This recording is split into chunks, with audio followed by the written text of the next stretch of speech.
Thank you. Please be seated. Ladies and gentlemen of the jury, thank you for being patient while we work through some last procedural and legal matters. This time I'm going to turn the time over to Mr. Facemyer. Mr. Facemyer. Thank you, Your Honor. We would call to the stand Tracey Grist. Ms. Grist, if you come stand in front of me, I'll swear you in. Raise your right hand. Do you swear or affirm under the laws of the state of Utah on penalty of perjury that the testimony given in this matter today will be true and correct so help you God? Thank you. Please have a seat up there as you're walking up.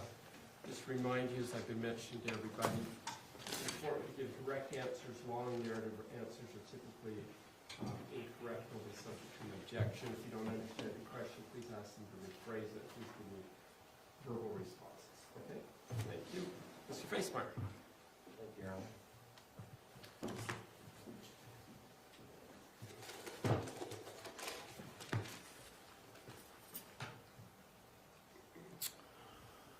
Tracey, could you please state your name for the record?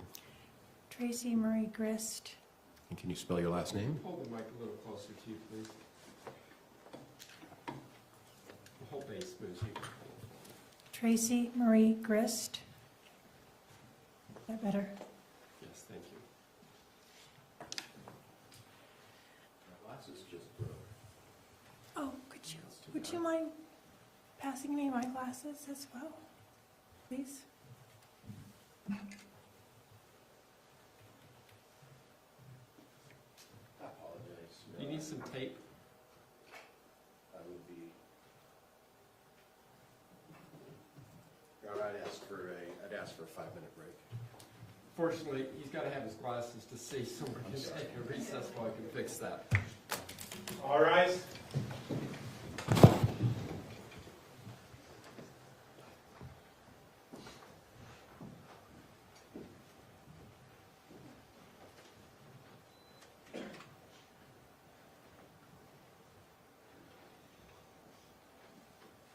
I'll be back, Your Honor. All right, fair enough. We'll be in recess.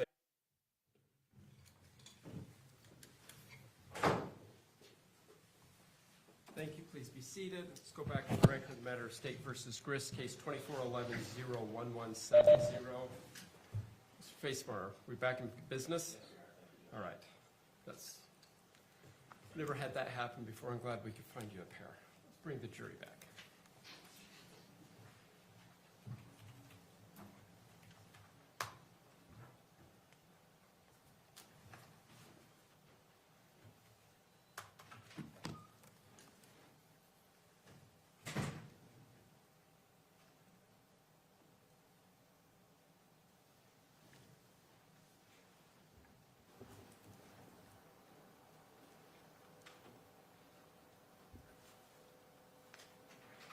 All rise for the jury.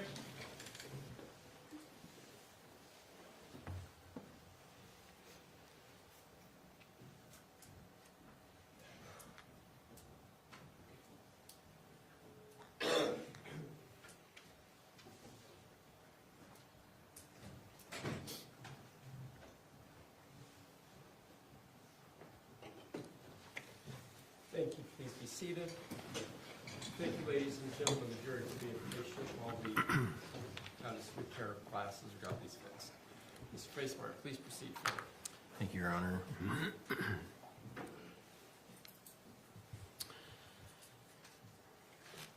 Tracey,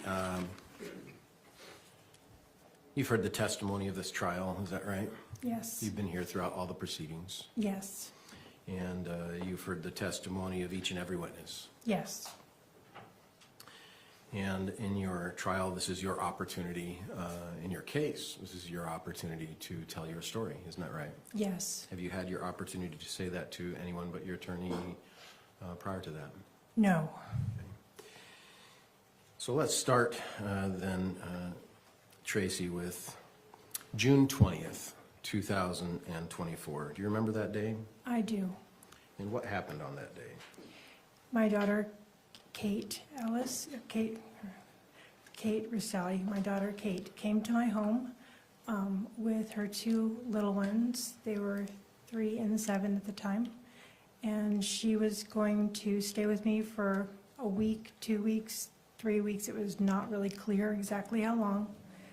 and she was having marital struggles, and I offered her a safe space to think things through. Okay. This came as a surprise to you, didn't it? Yes. You didn't know that she was coming out to Utah before June 20th. No, I knew she was coming about probably 3 weeks she was really planning. Okay. So about 3 weeks-ish, maybe a little more. And so during those 3 weeks before June 20th, was there a plan formulated on how to get her to Utah? Yes. And what was that plan? She had put some things into a storage unit that my daughter Teralyn had secured. In that storage unit were 2 types of things. The first were things that she would need to come and stay with me for a couple of weeks. So favorite blankets, kids' favorite things, and clothing to wear while she was, and puddle jumpers, things that she would use for a couple weeks in the summer. The other type of things she put in the storage unit were things that she perceived might be in physical jeopardy if she were to leave them at home with her husband. She was leaving Matt and coming to stay with me without telling him beforehand. Did you know that? I did know that. And so she had moved some stuff to the storage unit for things she was going to bring with her to Utah, and she had also moved some stuff to the storage unit that she was afraid might be damaged if she left. Yes. Were you aware that her leaving in the way she did could create volatility between her and Matt? 100% yes. Were you aware that she was not telling Matt she was going to Utah? Yes, I was aware. Were you aware when she told Matt she was going to Utah? Objection leading, Your Honor. I think we are leading. Was she aware when, I didn't ask what was said, was she aware when I think she... you've been leading up to it, yes. Some of your questions before that have been leading as well, so let's just watch them more carefully. Were you aware Kate told Matt she went to Utah? I knew when Teralyn had created a text for Kate to send to Matt. Kate had left her home, I think it was about 10 a.m. in the morning, and she was due home about 5 p.m. because she had said that she was going to go to her friend's house to do some work and to socialize both. So about the time she would be due home is when she sent the text to Matt that said something to the effect of, I'm going to Utah to stay with my mom for a few weeks. I don't remember what else it said, but it was like a paragraph text. It was a text sent to Matt, right? Yes. And that text is actually included in the exhibits the state has offered to the jury, isn't that right? Yes. Yeah. And so on June 20th, around 5 p.m. California time, is when you understood that text went out. Yes. And did you have an occasion to talk to Kate during her trip from California to Utah? Yeah, a little bit, not tons.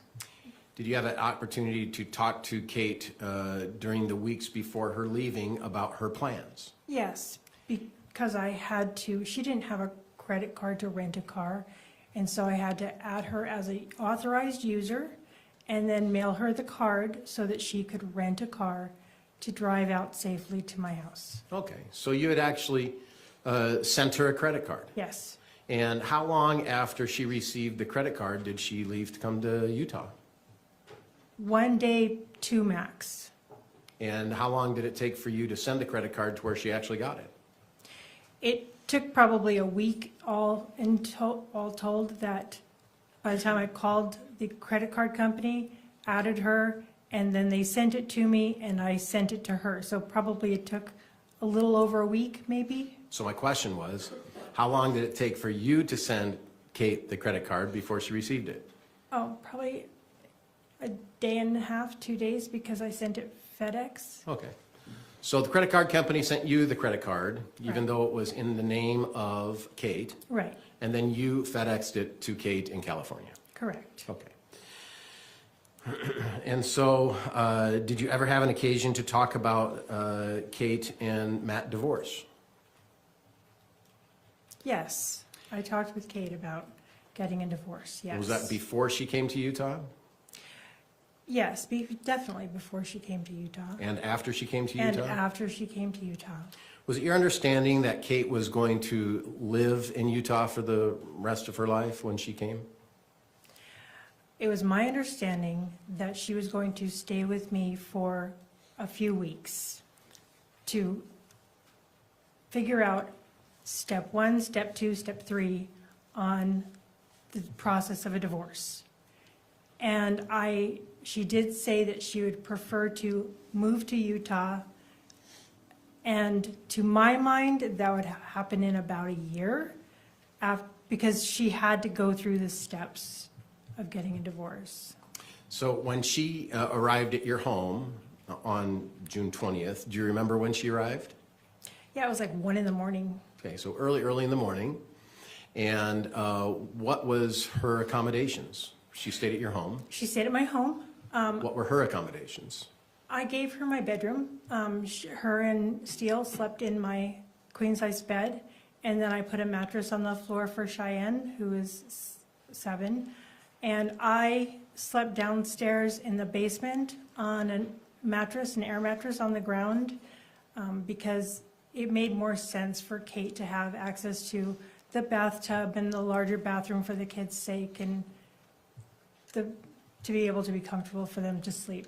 Is it fair to say that you gave Kate and the 2 kids the master bedroom suite, which had a bathroom, and then you moved downstairs? Yes, Okay.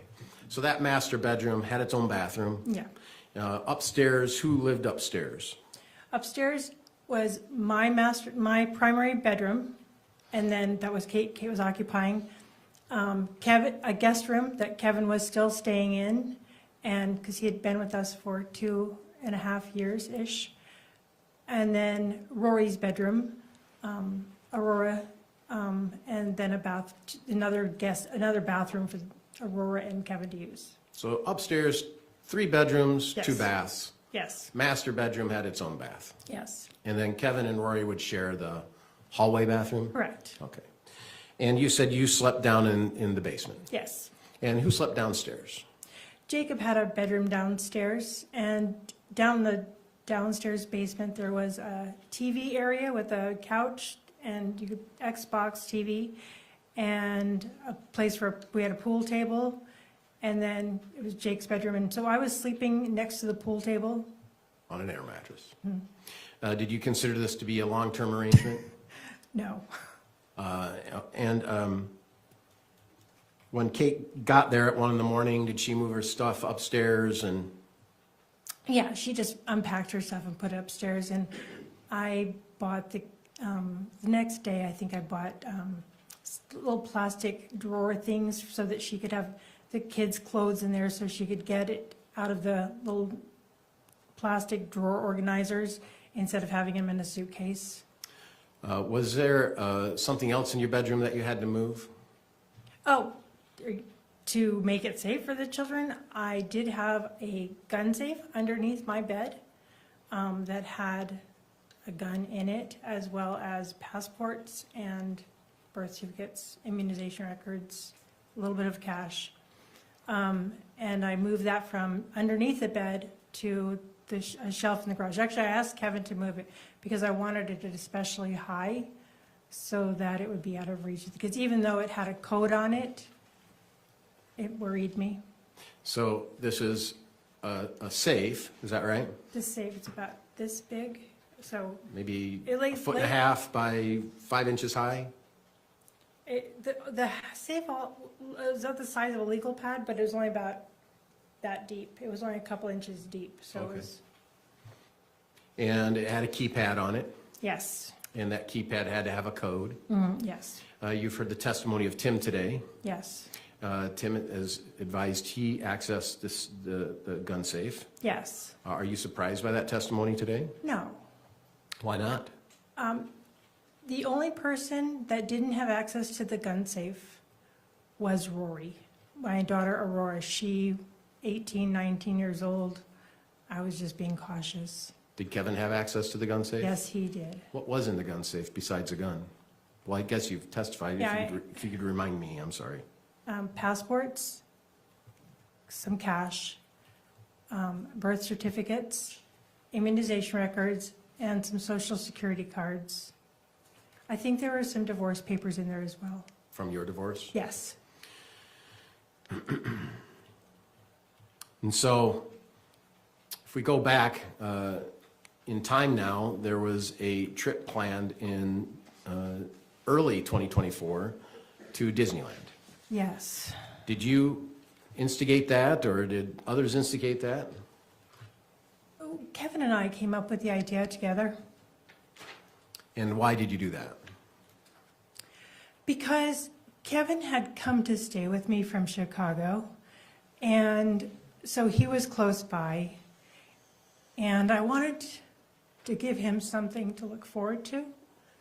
And I had all these kids who were in a place where we could transport them from Utah to California with relative ease, as opposed to as they got older and maybe kids were getting spread out more. So we chose, I chose to give it to them. I think we started planning it back in January, the prior year, maybe October, November. So the prior year, and it was supposed to be a Christmas gift for 2024, but the trip wasn't going to happen at Christmas. It would happen in February because the crowds were less in Disney in February. Did all the family know about this Disney trip? 100%. I didn't want to make it a surprise because it took too much planning, and part of the fun and part of the gift is planning for it, buying custom t-shirts. Do you do custom t-shirts for the whole family? Yes, we did. You heard Teralyn talk about having t-shirts for all the kids, Yes. including Lucas, Matt's oldest son. Yes. How old is Lucas at that time, do you think? Lucas was 18 or 19, and I'm not sure. I do not believe he was living with Matt and Katie at that time. I think he had moved out. So how old was he? He was probably 19. Okay, thank you. And did you have an occasion, as the Disney trip came closer, to have a dispute with Matt? Katie was having yes. And tell me, how did that dispute originate? So I don't know what Kate and Matt were arguing about specifically until a day or so later, but Matt was mad at her because he was suspicious of her cheating on him. Had you heard of that before? Yes. And how did you hear of that before? Katie told me. She told you she cheated on him? Yes. Had you ever heard of Matt and Katie arguing about that prior to this time? Yes, So was that sort of a theme for a short time? it was. And from what I understood, it was a one-time thing. It wasn't what I would have. Remember my question? Tell me again. Was that a theme that you have heard prior to that day of her telling you? Yes. And so had she expressed to you their disputes about that issue previously? Yes. And during that time, what did Kate tell you was going to happen because of this dispute? He said, she's told me that Matt was not going to go to Disneyland. And Did that surprise you? shocked me, yes. Surprised me, yes. Were things already paid for at this time? Everything was paid for. Everything, the tickets, the Airbnb on the beach, the Disneyland hotel, the tickets to go into the park, and the car rentals, the flights to go out there. So everything was paid for Yeah. before this announcement that Matt was not going to come. Yes. Was Kate still going to come? Kate said that she told me that she's like, oh, if he doesn't go, then I'll just go. And then she called me back and said, Matt said that if he doesn't go, the kids are not going. Did you have an opportunity to send a text about your frustration about Matt? Yes. Did you say, I want to strangle him? Yes, I did. May I? Yeah. So, Why did you say that? because I was frustrated with him, but it was more, I couldn't do anything about calming that down.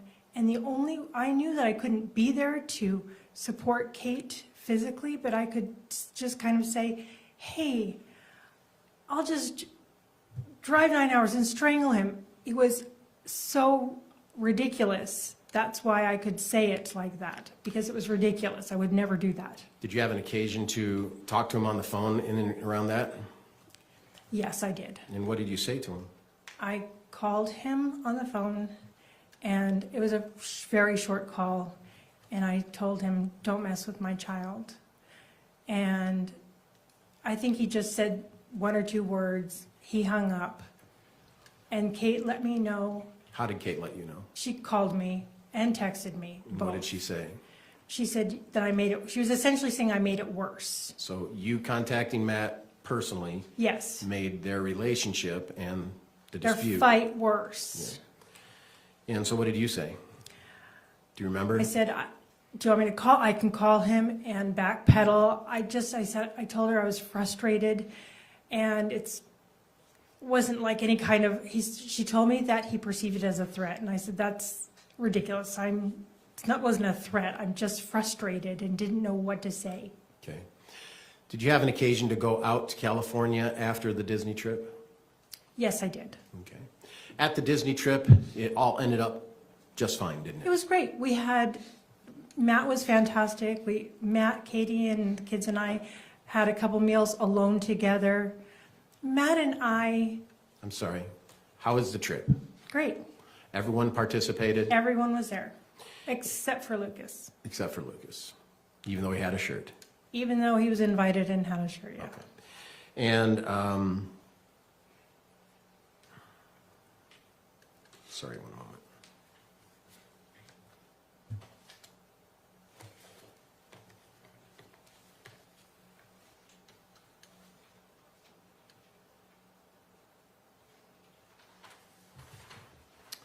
And then you had an occasion to go out to California after the Disney trip, is that right? Yes, I did. At the Disney trip, were you aware of the air tags being used? Oh, I bought them, yes. And what were they used for? For putting into the kids' backpacks, or we bought little pins to put on them so that if the kids got separated from us, we would know exactly where they are 3 seconds later. Isn't it true that you actually bought the air tags so that you could follow Matt? No, Hey, you've heard that in prior hearings, though, haven't you? yes, The argument that those air tags were purchased for the specific purpose of following Matt. absolutely, that is not true. You had an occasion to go to California. What month after Disney did you go to California? I went 3 times to California. I went in. Do you remember the question? Sorry. Right, so I'm going to just instruct you. I I'll want be you to better. pay attention to the questions that's asked and only answer to the question that's asked. He'll follow up, okay? Yes, Your Honor. Mr. Facemyer, please continue. So did you have an occasion to go to California after Disney? Yes. And what was the reason? My friend Amy Johnson,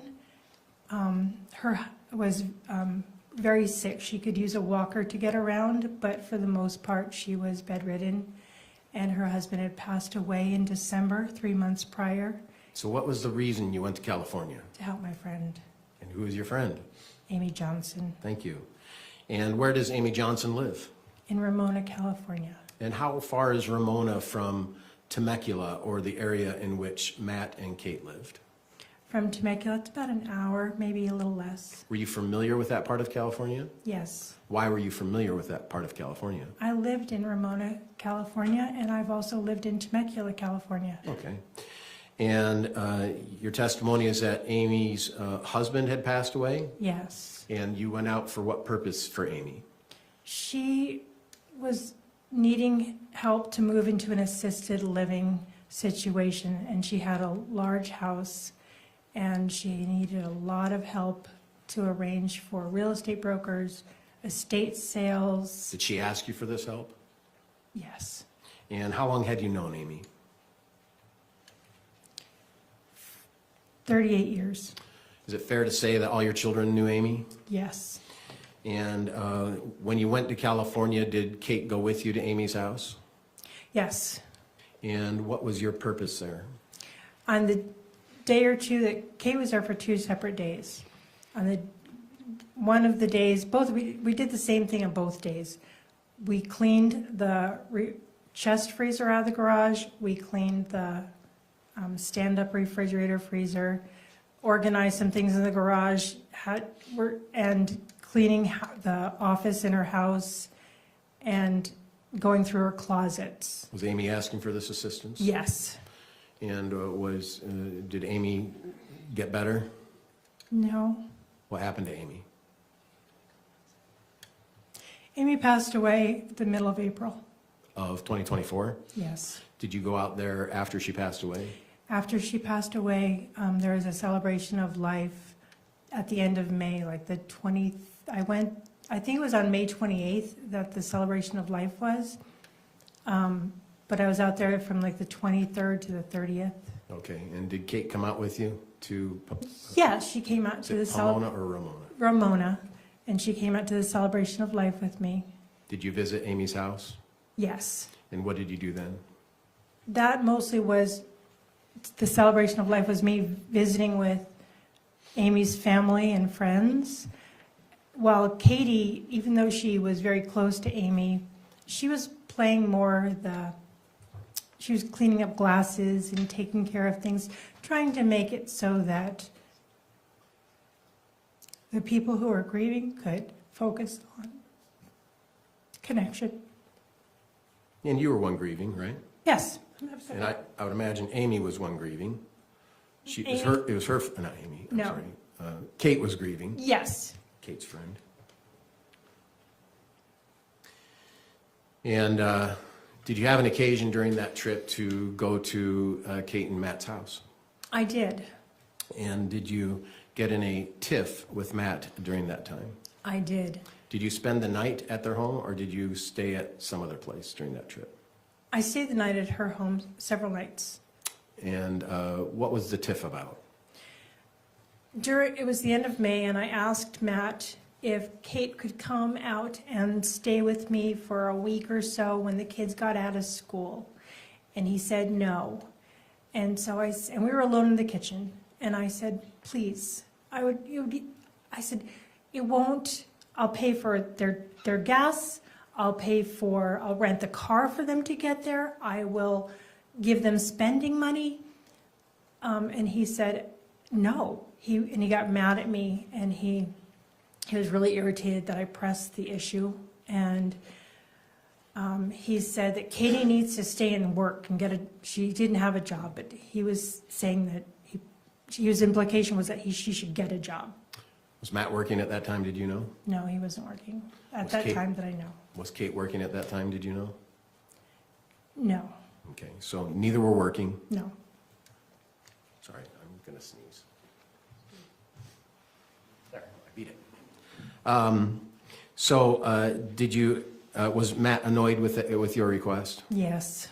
At that time, had you been under the impression that Matt and Kate were disputing about other issues? Kate and Matt were often disputing about other issues. So is that a yes? Yeah, it's a yes. Thank you. Do you recall Kate testifying about the Las Vegas trip with Matt's mom and her Yes, and Matt? yes, And was this in and around that time? yes. And what was your understanding of that annual event? I knew that Diane's family would invite Katie and Matt to go to Las Vegas with their kids and spend, I think it's just shy of a week there in Las Vegas, enjoying a timeshare that the Ristelli family had. And when so they were planning to go this year, as they had gone every year for a while. And Kate told me that Diane had canceled the going to Las Vegas. And I don't know if that was just Matt and Kate's canceling or everybody's being canceled going to Las Vegas. I'm still unclear on that. Did you understand why Kate was uninvited and Matt were uninvited? I understood that it was because Kate and Matt were very, very broke, and to spend money, gas, wear and tear on the car, spending money was something that Kate told me that Diane didn't want to put that burden on them. And also, Diane was aware that Matt and Katie were fighting, Okay. argumentative. And now let's move into the time Kate's in Utah. So when Kate moved to Utah to be with you, did she bring enough items that she would then be living in Utah? Living in Utah permanently? Yes. No. So was it your understanding at one point in time she would have to go to California to get other stuff? 100% yes. And on or about, well, during that time she was living there, was Kate acting as if Matt was demonstrating a desire to reestablish or to improve the relationship? Yes, Kate told me that Matt was trying to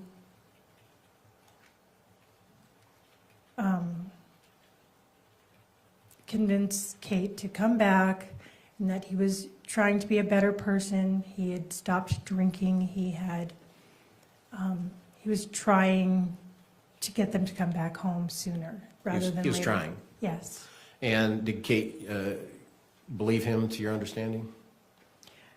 No, she didn't. Not at all? A little, but no, not really. A little, but not really. So when you were in California in May or April, I don't recall, but when you were in California, there was a text message between you and Kate about the smoking trailer. Yes, And Kate was angry about you talking about the smoking trailer with Matt. that is correct. And what's your understanding of that? So Kate, after I got back home to Utah, Kate told me that Matt had said that I was judging her in a negative way for being out in the smoking trailer so much. And I told Kate that I had never brought that up, never said anything like that. I don't know what he's trying to do, but he is lying. I'd never brought that up. Had you known about this smoking trailer? Oh, yeah, of course. How long have you known about this smoking trailer? As long as she's lived on that property. So it's probably a decade, maybe 8 years. However long it's been there, that's how long they use it for, To smoke their weed. to smoke marijuana, yeah. You heard the testimony of Teralyn, correct? Yes, She said if you're around Kate, she's on weed. yes. Is that your opinion as well, or do you have a That- different opinion? No, she smoked every day. Did she smoke at your house Yes, when she was in Utah in Yes. June? every day. And did she hide it, or did she or try to keep it from people? She didn't hide it from anyone except for she didn't do it in front of the kids. She would go downstairs in the basement and have the window open and try to have the smell go outside. You've seen texts that the state offered as exhibits, right? Yes, And you saw a text where Kevin had said to her, "I smell it," right?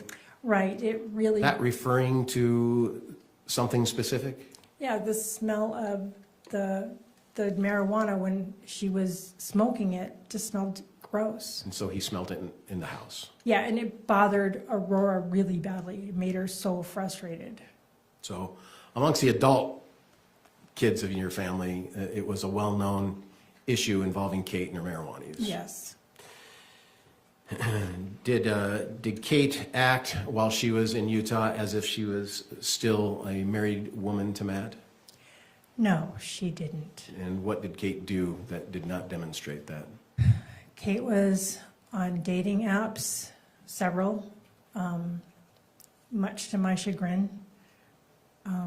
She would ask if I would watch the kids a couple of times so she could go on a date. Would she ask the other siblings to watch the kids during these times? She asked Kevin.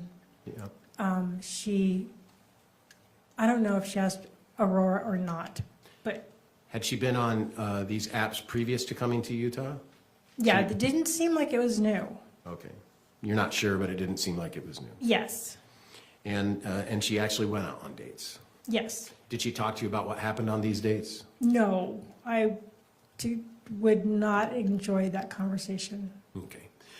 On July 11th, 2024, Yes, this was the day that the issue of a rental car being provided.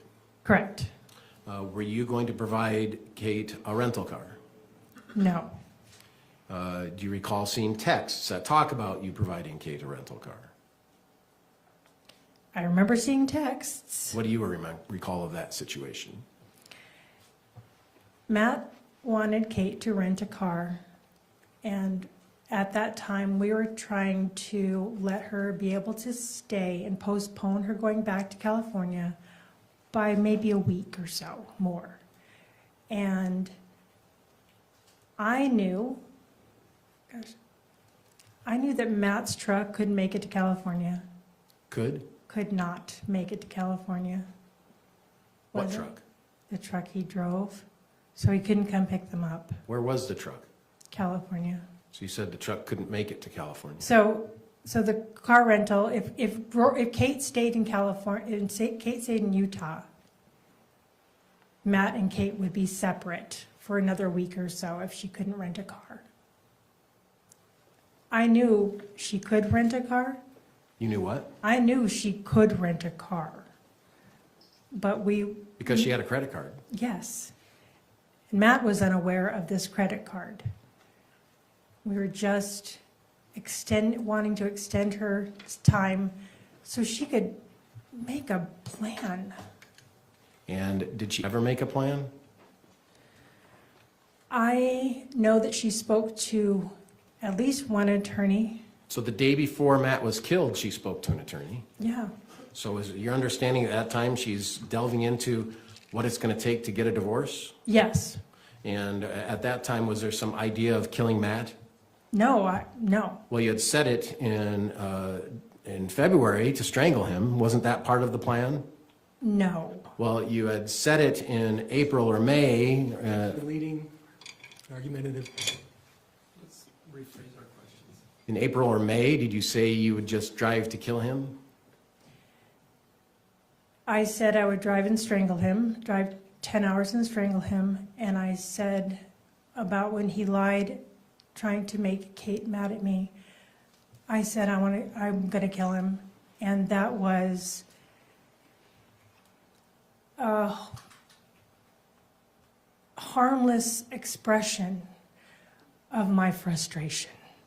So on July 11th, when Kate had spoken to the lawyer, did she advise you of that conversation? Ask again, please. On July 11th, when Kate had spoken to that lawyer, had she advised you of that conversation? She sent me the conversation with her attorney and the attorney she was consulting, but Was that a yes? yes. Thank you. Did you listen to what she sent you? Not, if I did, I listened to maybe 2 minutes of it because I was too busy. And I believe the recording was more for her purposes than she can just tell me and give me the shorthand of what was said. You've heard the conversation as an exhibit here in court, is that right? Ask me. Between the lawyer and Kate? Yes, Okay.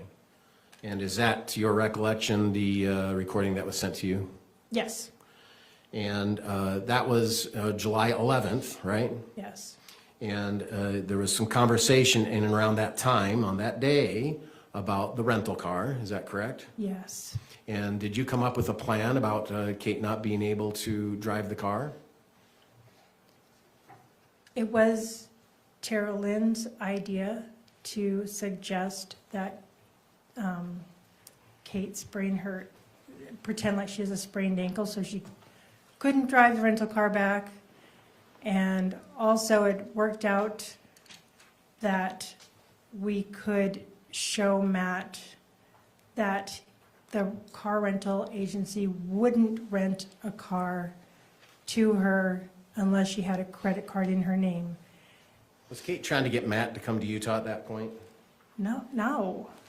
What was your understanding of Kate's desire at that point as far as Matt coming to Utah?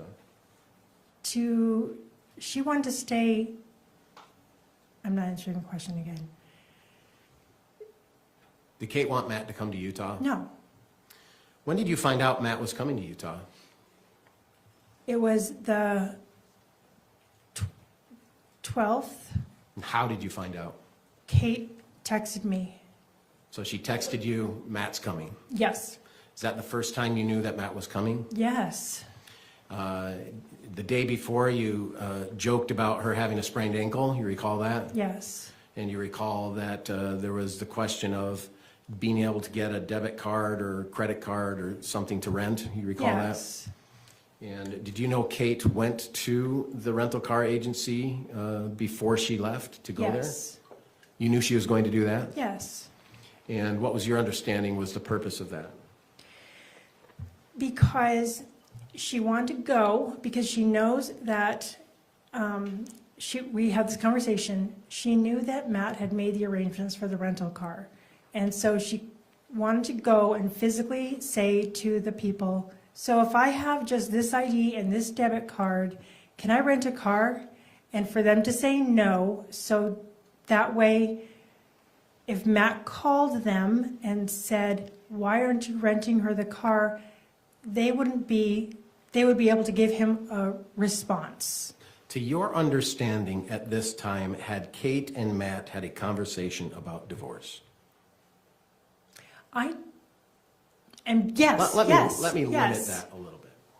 To your understanding, during the time that Kate was in Utah, up to that day, July 11th, so June 20th or 21st, she got there at 1 a.m., June 21st to July 11th, had Kate and Matt had a conversation about divorce? I don't believe so. But they had previously, to your understanding? Yes, And so on July 12th, you were notified by text that, that Matt is coming. yes. And do you recall what your text response was? I'll call you in a few minutes. Yeah, I'll call you. And did you end up having a telephone conversation with Kate? Yes, I called her. And what was said? I asked her, what's going on? How is he coming out? Did he borrow a car? What's going on? And she said that he was going to drive out. And I said, okay, well, did he already leave? And she, I don't remember what she said. And I said, well, if he's coming out, I want you to just when he comes out, just have a conversation with him. And in some ways, maybe it's better because you won't be going home to Temecula, having a conversation with him where you're alone in the house and he can yell. If he's coming out here, then he can have a conversation with you. And there's adults in the house. He will be able to be more civil in a conversation. And did you have an occasion to talk to Kevin that day? Yes, I did. And where was that? I asked Kevin if he wanted to go for sushi because no one else in my house likes sushi and Kevin does. And so it's one of the things that we do just to connect. And so I said, you want to meet me for sushi? And we did. We met at about 2-ish, 3-ish, somewhere in there. Okay, so you received a text earlier in the day that Matt's not coming. That is coming. Matt is coming, sorry, thank you. Were you home when you received that text? No, I was in Salt Lake. Okay. And when you met for sushi, Matt's living at the house, right? Or not Matt, Kevin. excuse me. Kevin's living at the house, right? Yes, And did you communicate with Kevin to meet for sushi? yes. And how far is sushi from your house? 2 minutes, a couple And blocks, And had you been there before? several times. And you and Kevin met there? Yes. And when you met there, what'd you talk about? We talked about, I told him, I said, can't believe Matt's coming out. And we were talking about, I said, do you know how that came about? And he said, no. I asked him if he would please not go out that night so he could just be around the house when Matt showed up. We talked about Kate's options, like, well, if he comes out so they can have a conversation in the living room, and if he got there and he was really too tired, I let Kevin know that, excuse me. I let Kevin know that I had invited Matt to stay at our house if he wanted to, because he would have gotten there after a long day of driving, and I know that drive, it's a long drive. I let him know that I had offered Matt and Kate money to stay in the Holiday Inn Express so they could sleep and talk. And I said that, they could just, I said, I remember saying this and thinking, oh, this is never going to happen. I said, maybe he'll come out and says, I want to stay an extra week. And I said, I don't think that'll happen because he won't want to turn around and go back home. What did Kate tell you Matt's plan was when he came to Utah? To pick them up and bring them home. And so what did you do in preparation of that? I cleaned my house because it was a disaster. So after sushi, you went home Yeah. and you cleaned your house. Yeah, I did laundry. I did Kate's laundry because she can't go home with dirty clothes. So I did Kate's laundry, normal putting away laundry. So at the time, you've been in Salt Lake, right? Yeah. You come home and you start cleaning the house. Yeah. Living at the house is Cheyenne, Steele, Kate, Kevin, Aurora, Me. and you. Is the house well kept when you get there? No. Was it sort of common for it not to be like that when you got home? Well, yes, because I had company, and company is messy. And so, how did you prepare or clean the house? Well, Matt was coming, and I wanted it to look nice when he came. So what'd you do? I did the dishes. I vacuumed the house, which is a big house. It's like 3,200 square feet. I knew that Kate they would be carrying the suitcases and blankets and things out to the truck if Kate left, which that's why I thought she was going. He was coming out to pick her up, so Kate was going to leave. And so I have a screen door that hangs from the door frame. You've seen the picture as an exhibit. Yes. It's a screen door with magnets in the middle. Yeah. And so how do you get through that screen door? You have to part it like a curtain, but it's kind of stiff and you have to kind of duck. And so I just took it down so that A, the screen didn't get damaged, and B, if they're carrying kids, blankets, and suitcases in and out, it would make it very much a hindrance to go through the screen. And Did you take the screen down to make it easier for Matt to get in the house? in the house, no. We went in the house all the time. It was just getting in the house. It's more carrying the items. How hard is it to take down that screen? It's nothing. It's Velcroed on. It takes 3 seconds. And what else did you do to get the house clean? Well, when I was taking the screen off, I also noticed that there's sidewalk chalk all over the patio, the front porch, and I hosed it off to make it. I wanted to make it look nice. So who did the chalk? The kids put sidewalk chalk, so I hosed it off, watered my tomato plants, squirted off the chairs from dust and spiders.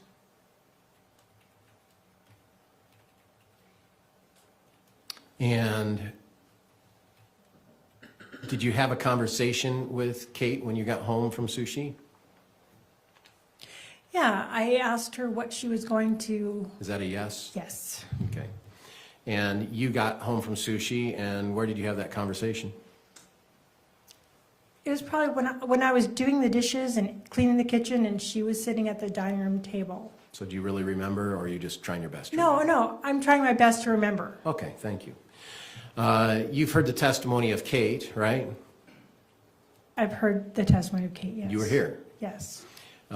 Kate says that when you got back, you had a meeting with you and Kevin and her on the yard. Do you remember that testimony? I remember that testimony. And when did Kevin get back from sushi? I think he went and did an errand before he came home, because I don't think he was right behind me. So you didn't drive together to sushi, did you? No, And so Kevin didn't arrive at the same time that No. you arrived. no. And so you had a conversation with Kate. Was there a conversation about how she was going to handle her meeting with Matt? Yeah, she was just going to talk to him and see how things were going, and hopefully that they would be peaceful. And I told her in that conversation, I had said, don't rile him up on the drive. Just have him be calm. He's welcome. Don't let him think that he's anything else besides welcome. Did Kate indicate that she wanted to call off the divorce? No, Did Kate indicate that she wanted to follow through with the divorce? yes, Was it your understanding that that conversation was going to be about getting a divorce? yes. One moment.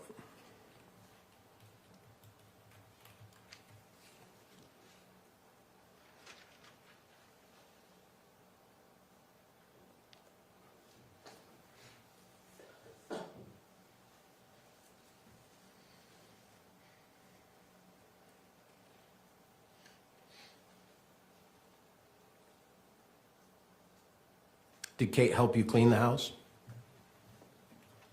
Yeah, she picked up toys, yes. Where were the kids? Running around the house, playing, just What time on their is this? iPads. Well, probably about 4-ish, because we went to sushi at 3, and so maybe it took us an hour to get back. And so between 4 and, say, 6 or So it's not bedtime for the kids? No, not yet. And what time do the kids usually go to bed? 8:30-ish. You've heard telephone conversations between Kate and Kevin on that day, haven't you? Kate and Kevin. I'm sorry, Kate and Matt on July 12th. Yes, Those were telephone conversations when Matt was getting ready to leave from California, and then while he was on the road, excuse me, to Utah. yes. And did Kate tell you about those conversations? No. What did you understand was their communication during that day? I thought that she was surprised that Matt was coming out. I heard on those phone calls that, Like, just to clarify, surprised that he's coming out and immediately arriving, or what do you mean by that? I didn't think he was able to come to Utah. But you said you thought she was surprised he was coming out. Oh, Did you think Kate was surprised Matt was coming out? I think she was, because he didn't have a reliable vehicle. Yeah, I perceived her to be surprised, like he's coming out. Oh my gosh, he's coming out. Was it your understanding that she was trying to delay him from coming out or have him not come out at all? Yes, Because you had talked about the rental car, yes, because you had talked about spraining an ankle so she couldn't drive. yes, And so this plan was to just have her stay in Utah and Matt not come out to Utah. yes, And when you, on these telephone conversations, you heard telephone conversations before Matt even left Utah, right? Yes. I'm sorry, I said that wrong. California. Before Matt even left California, Yes, he was talking about, I have to whack the starter with a tool to get it to work on the truck. You remember that conversation? I do. You remember the conversations while he's on the road coming to Utah, is that right? I do. When's the first time you ever heard those telephone conversations? Here in court. And if I read them on transcripts that you gave me. Isn't it true that the first time you heard those was at the hearing May 20th and May 22nd of 2025? Yes, And that was at a preliminary hearing, correct? yes, Where witnesses were taking the stand, correct? Objection, Your Honor, he's leading. Did witnesses take the stand at the preliminary hearing? yes, And did you hear what they said? Yes. Did you hear any telephone conversations during that preliminary hearing? Yes. Did you hear telephone conversations between Matt and Kate during that preliminary hearing? Yes. On May 20th and May 22nd, 2025? Yes. And is that the first time you had heard or read anything about those telephone conversations? Yes. Were you surprised? You could have knocked me over with a feather. I was shocked. Why? Because that's not what she said to me. That's not what she represented. Not what Kate represented to me in any way, shape, or form. What was she representing to you? That she was more surprised that Matt was coming. What did she represent to you was the relationship between them at that time? Sounded pretty lovey-dovey on the telephone calls. That was surprising to me. I couldn't believe it. It was like it was two different people. You were aware that she had been on dates while in Utah during this time, Yes. yet there were lovey-dovey calls between her and Matt at that time. Yes, and that's not the same thing as keeping him calm.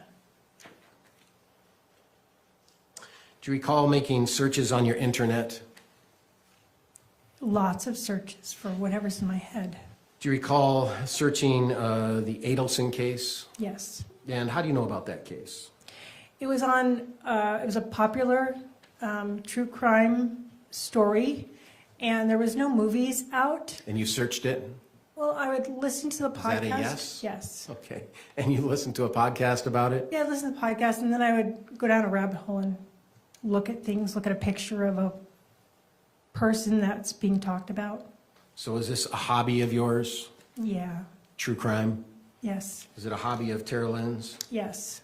I mean, you heard Teralyn testify to that, haven't you? I know. Yes.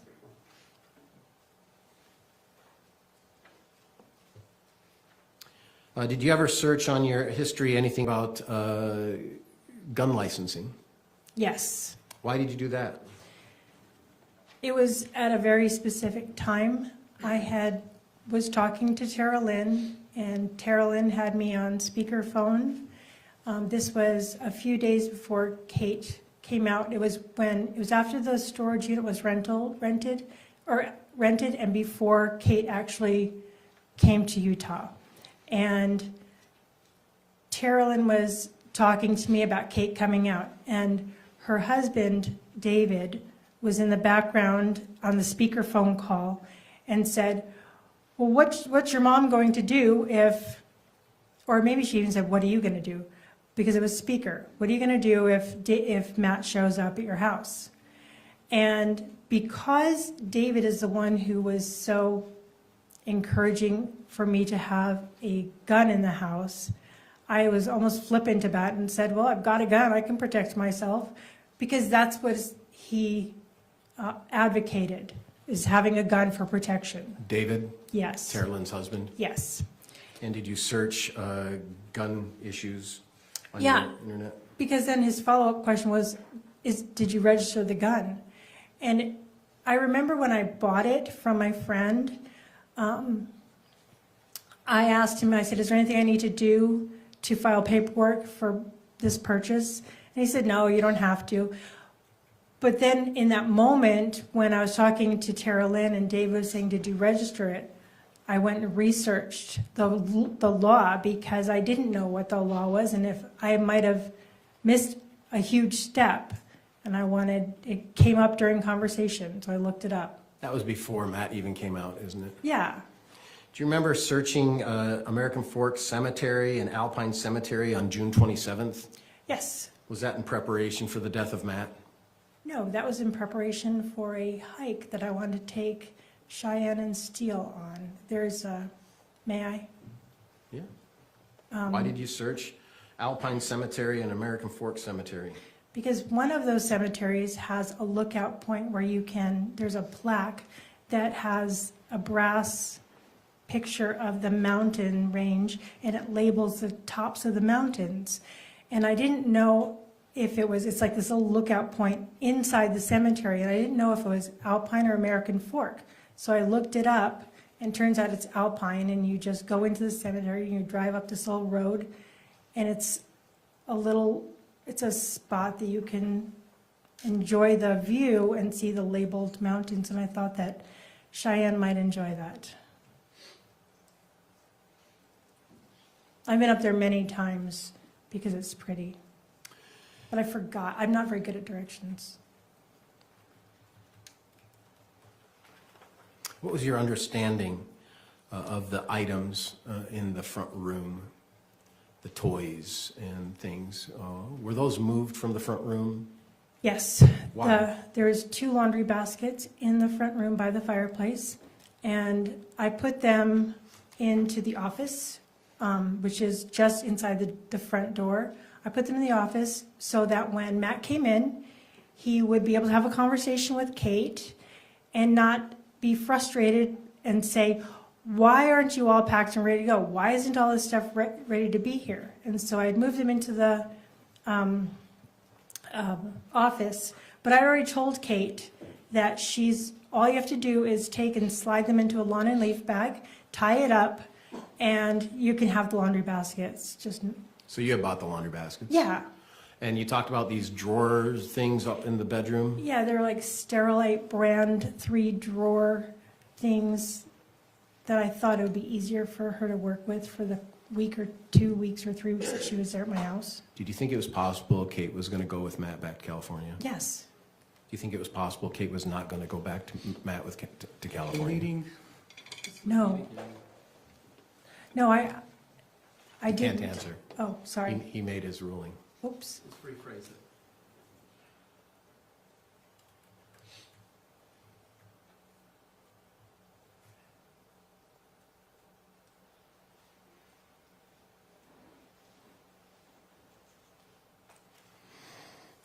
Did you know Kevin used cocaine? No. Did you know Kevin was depressed? I knew he had a bout of suicidal ideation a year and a half before. What was your understanding of that? He just told me that he was contemplating suicide, and so I got him some counseling. Did you get him counseling? I got him counseling, and he went on a prescription. And do you know what precipitated his depression and suicidal ideation? Yeah, it was he was engaged to be married, and she broke up with him, and he was just heartbroken. And when he was engaged to be married, where did he live? He lived in Chicago. And while he lived in Chicago, did he prepare for a wedding? To your understanding? Yeah, he was. They were in the process of starting to prepare for a wedding. So it was very serious. Yes, it was. This wasn't just. No, it was a ring. It was real. Okay. And when that relationship terminated between him and his girlfriend, was it amicable? Was it kind? And I think we just don't fit. Is that your understanding? It was my understanding that it was amicable. However, she was the one ending it, and so he was calling her a lot. And Did that cause problems? for her, yeah, Did that cause problems for him? it caused problems because when he didn't stop, he was he'd only been in Utah probably a couple weeks when he was served with protective order papers because she wanted him to stop calling, texting, reaching out by any other social media means. And so her dad was an attorney, was able to help her with that. And did Kevin indicate to you that that made him sadder, that he has Yeah. a protective order? Yes. And how long after that did you get him involved in some therapeutic help? Immediately, within a day.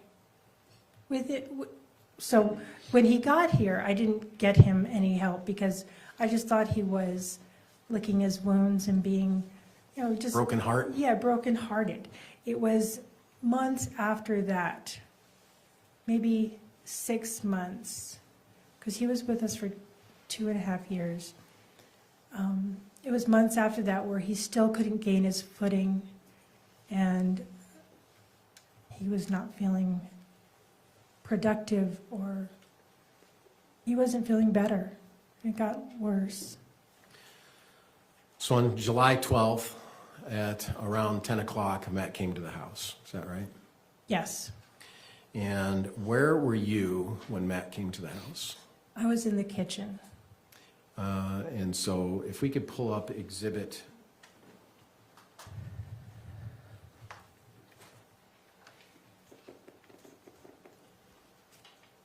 It's going to take me a second.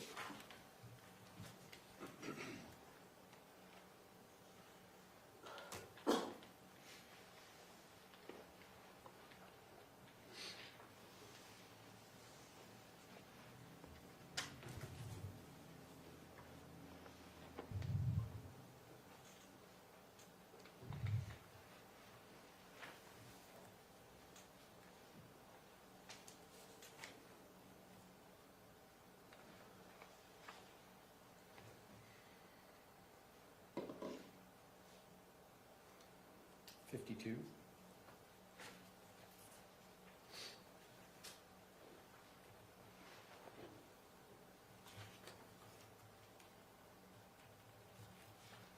Does this look like your home?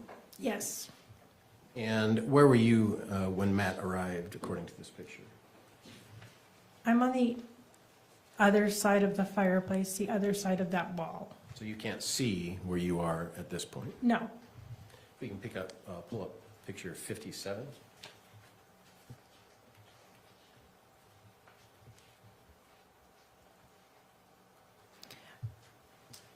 Where are you in this picture when Matt arrived? I was sitting on the corner of the counter. Okay, so there's a water bottle. Yes. Is that your water bottle? Yes. Is that your computer? It looks like it, yes. And there's one chair that's out a little bit. Yes. Is that your chair? I probably was sitting there, yeah.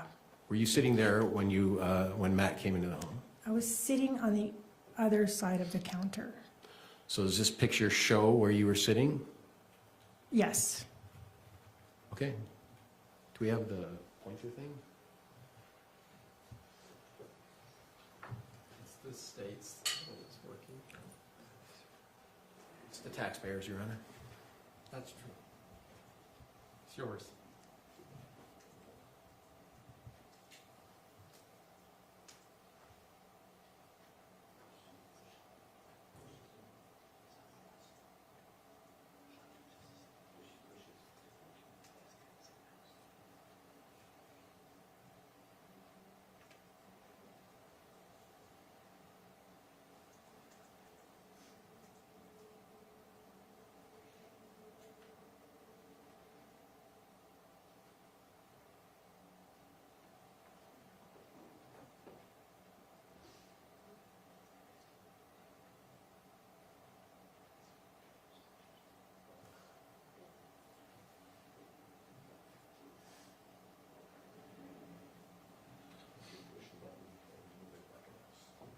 Okay. Top button. So if you can push the top button of that pointer and please put that red dot where you were sitting when you first saw Matt. When I first saw Matt, I was right there. Right about there. So were you sitting on the gray covered chair? No, I had been sitting there prior to earlier, but I was sitting, And where were your feet? hanging down in front of between the oven and the sink. Okay. So you were actually facing toward the oven? Yes. Okay. Did you hear Matt come in? No. Did you see Matt? I saw Matt. I didn't hear him come in at all. Did you I saw hear him. Matt? No. Okay. Sorry. Thank you.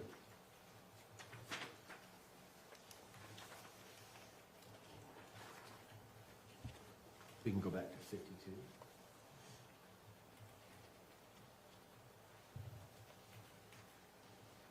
Can you use the pointer on where Matt was standing when you first saw him? You still can't see it. It's on the other side of the wall right here. Okay, is it fair to say that he was standing on the tile portion of your house instead of Yes. the carpet portion? Yes. And can you point out the tile? Tile's right there. Do a line in the tile if you can. And so he came around that corner, Yes. and what did he say? He said, "Hey, so where's Kate?" And what, were you surprised to see him? I was extremely surprised. Didn't expect him to be standing in my dining room. Why? Because I knew he was coming, but I didn't hear the doorbell. I didn't hear a knock, and I didn't expect him to walk into the house. What were you expecting? I was expecting for Kate to answer the door so that he could come in and they could talk. And then, may I May you what? talk? No. So you were expecting Kate to answer the door? Yes, And had you had a conversation with Kate about that? yes. And when did you have that conversation? During the day when I was tidying up the house, trying to make it look nice for when her husband got there. And what was your understanding of what Kate was going to do? Kate was going to talk with him, knowing that Kevin was probably in his bedroom upstairs, which the stairwell goes up. Do you remember the question? Sorry. Question was, what was your understanding what Kate was going to do? Talk to Matt. And when Matt appeared around the corner, was he threatening towards you? No, he was just kind of like jerky. He was like, "So, where's Kate?" And I was like, and I was, in that moment, I'm guessing, since he didn't see Kate in the living room, that Kate must not have been in the living room, because otherwise he wouldn't ask me that. Did you know Kate wasn't in the living room? I guessed, but I didn't know. Well, from your position in the other photo, you could see the stairway, couldn't you? Yes. So did you see Kate come downstairs? No, I didn't. So did you know Kate wasn't in the living room? I know Kate wasn't in the living room, but I'm sorry, did you say, I know Kate wasn't in the living room? I was confused by your reply. Okay. Did you know Kate was or was not in the living room? Kate could have walked past me while I was looking at my phone scrolling. I don't think she did, but I didn't think that, I thought Kate was going to be in the living room, but she was not in the living room. Did you know what time Matt was going to get to the house? 10-ish. Did you have a forecast of closer than 10-ish? No, I didn't know. Did Kate tell you he's 10 minutes out, or did Kevin tell you, or did Teralyn, I'm not done, this is a long question, or did Rory, or did, I'm missing one. Anyone do that to you? No. Were you aware of anyone having that kind of instant kind of understanding of when Matt was going to get there? No. Okay, but you knew about 10. Yes. Where were the kids at that time? They were upstairs. Katie had put them to bed. And since she had put them to bed an hour or so before, I assumed they were asleep. Did you have a conversation with Kate after she put the kids to bed? Yeah, probably in passing. Just, are you okay? How are you feeling? Where was that conversation? Downstairs on the main floor. Okay, so was she downstairs and upstairs? She is going to, yes. Thank you.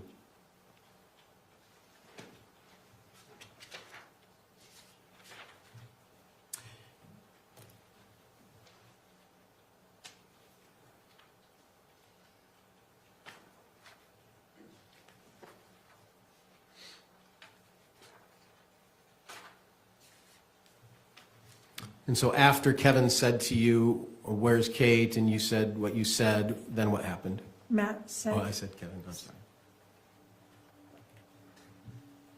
After Matt said to you, "Where's Kate?" and you said what you said, then what happened? What I replied was that she's upstairs and I'll have her come down. And then what happened? Then I glanced over to look at the stairs to see if she was on her way down. And then what happened? And then Matt turned the corner and went back into the living room. So he went back on this ruggy area, Yes. and then what happened? Within a short period of few moments, I heard gunfire. And then what happened? Then I went through the kitchen onto the other side. You can't see it on this picture, but I went going to the foot of the stairs, because the stairs are on the other, you still can't see them. I went to the foot of the stairs, and that's where I saw Matt laying down where he had fallen down. And I saw Kevin, and I said, Kevin, what happened? What happened? What did Kevin say? He said he had a knife. Did he say anything else? He said he had a knife. And I said, are you okay? Where's Kate? He said, I'm okay. And so I then went upstairs. Thank you. If Sorry. you can pull up Exhibit 44.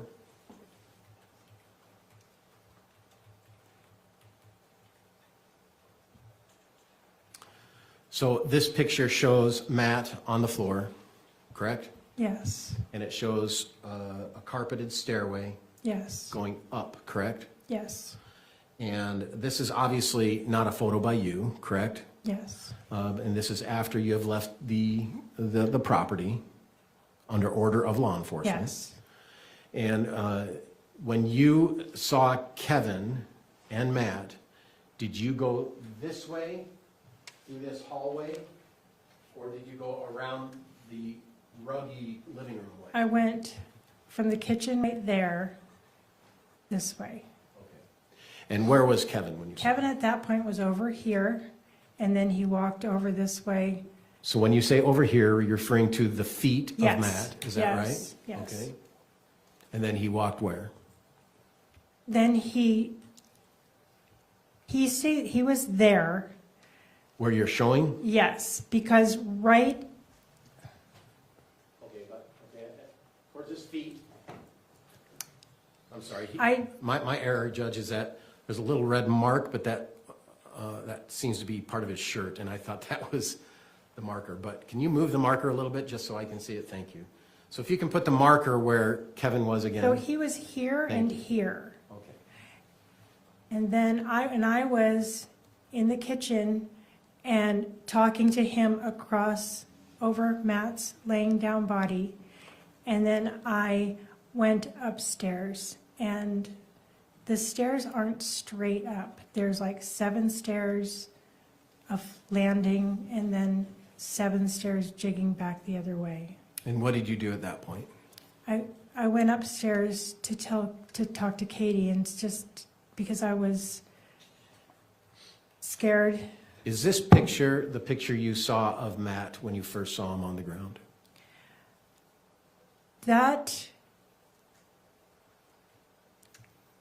I don't remember exactly, because I've seen this picture, and I remember the first time I saw it, it was as an evidence picture. And I didn't remember, because I think I averted my eyes a lot initially. I don't know from my own memory exactly what he looked like. So I know that I went upstairs. But you've seen this photo a lot of I have times. seen the photo a lot of times. And when the police came, is this how Matt was when the police came? Yes. So when you went upstairs, what did you do? I said, I took Katie's face in my hands. And I said, Kevin shot Matt. And she started Go ahead, I'm sorry. She started crying. And I said, please, please, please stay up here. And after, she said, you need to call 911. And I said, I will. I checked my pocket for a phone. I didn't have my phone in my pocket, so I went back downstairs. And when you went back downstairs, did you have well, let's go back. When you first saw Matt on the ground right here, was it your impression that he was dead? He looked lifeless when I stepped over him to go upstairs. Okay. Was it your impression that he could be revived when you saw him your first time? I thought possibly, Why? because I didn't see. Did you see any breathing? No, Did you see any movement? no, Did you see anything that indicated that that Matt's body had life? no. When you came back downstairs after talking to Kate, what did you do?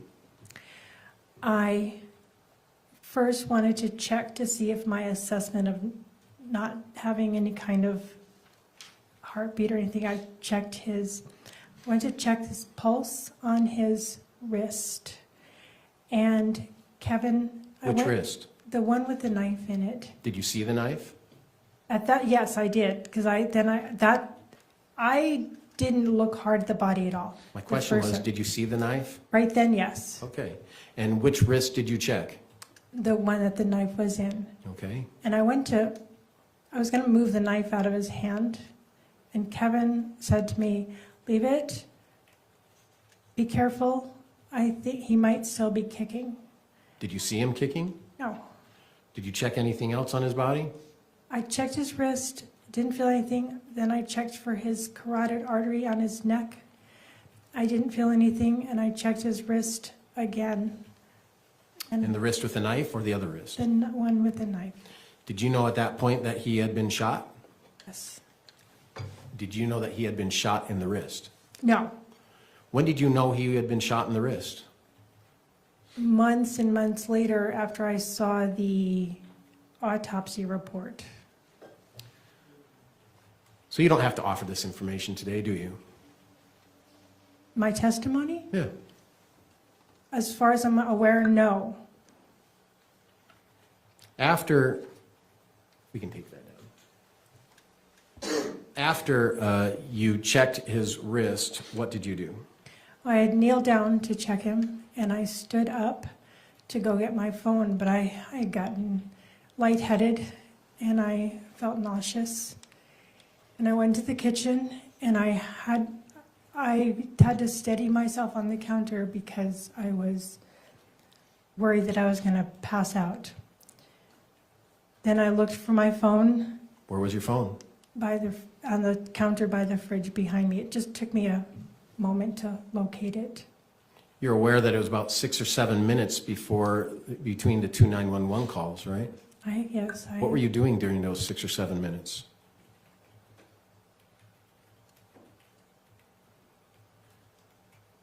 Operating slowly because on the fight, flight, or freeze spectrum, I freeze. But I was so stunned by everything that happened. I was not moving fast at all. Did you see Kevin provide aid to Matt? I saw him check his pulse. Is that all you saw? Yeah, Did you see Kate provide aid to Matt? no.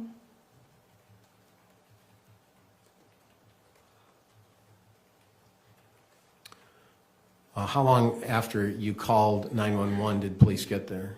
I was on the phone with 911 until police got there by their instructions, and so How long after you called 911 did the police get there?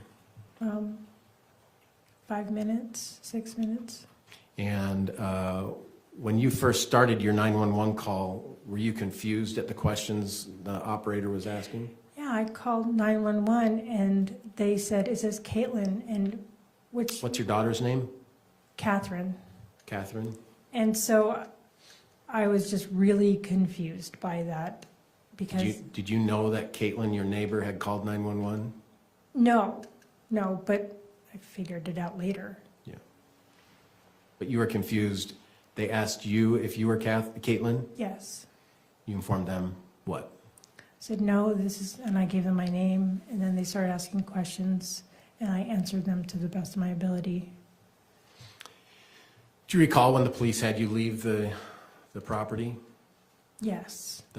From the inside of the home. Yes.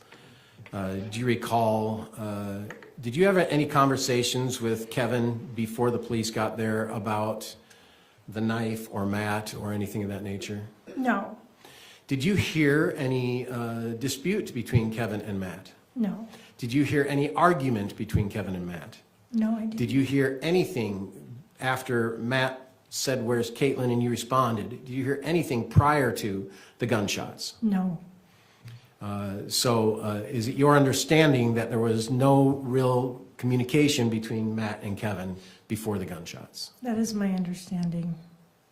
But you did see Matt with a knife Yes, after, in the picture that we saw. yes. After you left the building, and I keep saying that, I apologize, Judge. I need to do better. After you left the inside of your home, you then went into the yard. Yes. And when you went into the yard, did you have an occasion to see Kevin? Yes. And where was he? He was sitting on the steps of the walkway to my house. Do you recall the body cam that we watched in this trial? Yes. Is that an accurate representation of how you and Kevin and Kate were exited out of the property? Precisely. Do you remember saying something to Kevin when you were in the grass? Yes. What did you say?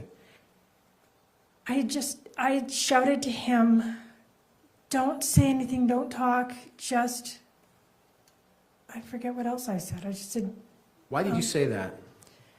because it was a terrible situation and Kevin had fired a weapon. And I've seen it on True Crime and Law and Order and TikTok that you should always call for an attorney. Have you searched before self-defense on your web browsing? Not before this happened. Did you do it after? After, yes. After Kevin was sitting in front of that truck, did you ever talk to Kevin again? Never. He was arrested, is that right? Yes. Did you get transported to the American Fork Police Station? Yes. Did you get transported together? No. Did you get transported separately? Yes. Were you taken into separate rooms? Yes.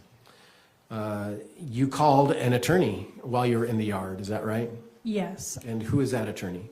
His name is Richard Bednar, and he's a friend of mine. He had been a friend for 6 or 7 years. And did you have Richard, or did you ask Richard to meet you at the police department? No. What did you ask Richard to do? It was late at night, and I called him and asked him, I said, my son just shot my son-in-law. What do I do? And what did he say? He said, call the police. And I said, Richard, you're my second call. What do I do? And I don't remember what he said because the police officer said that I needed to get off the phone, and so I hung up. That was the last I talked to Richard until he got to the police station. You recall that video of you at the police station? Yes. And when Richard is walking in to see you, is that the first time you saw or spoke to Richard after that phone call? Yes. And what did you tell Richard to do? I said, go be with my son. Go to Kevin. Yeah. You didn't ask him to sit with you, did you? No. And he could have, couldn't he? Yes. Outside the presence of law enforcement, you could have had an attorney-client conversation. Yes. Is that right? And while you were in the police station, did you offer your information to law enforcement? Yes. Did you answer them honestly? Yes. Did you assert your Fifth Amendment right to remain silent? No. And did you know what Kevin was saying to law enforcement? I had no idea. Did you know whether Kevin was assisting law enforcement? I didn't know what Kevin was saying. Did Kevin ever use the word self-defense when you were in the house together? No.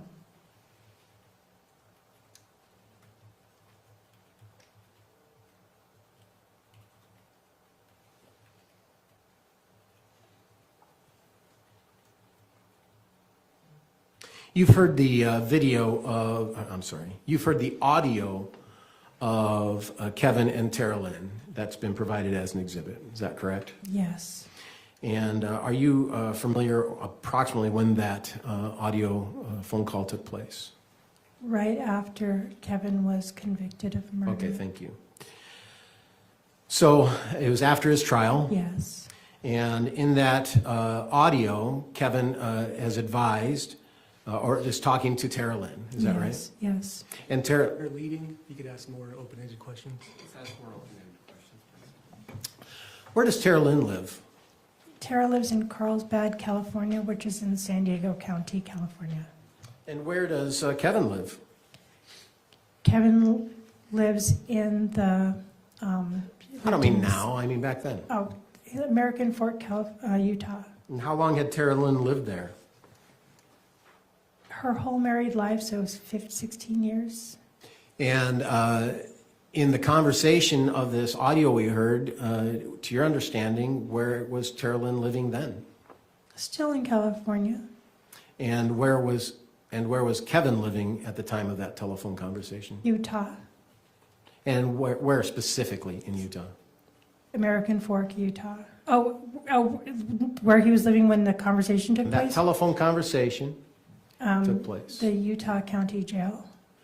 And so that was a jail call between, is it your understanding that was a jail call between Teralyn and Kevin?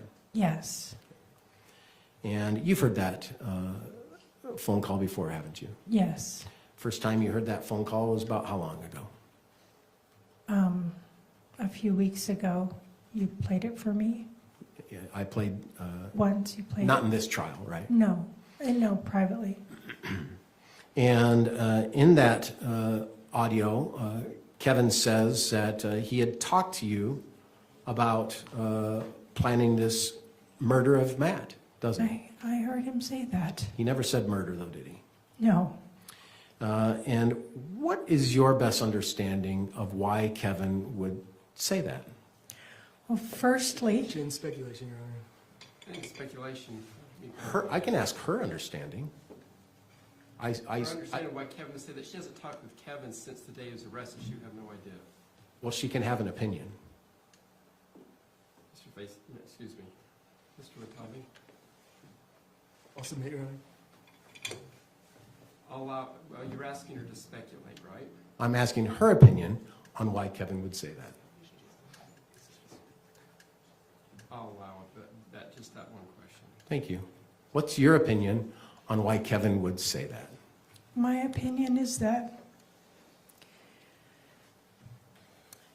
Kevin was trying to shift some of the blame for what he had done off of him, because Teralyn and his brothers and sisters are his loving support system while he has been incarcerated in jail.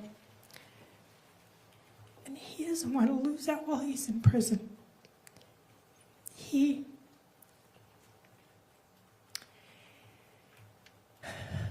It is completely not true. It's not true what he said on that call.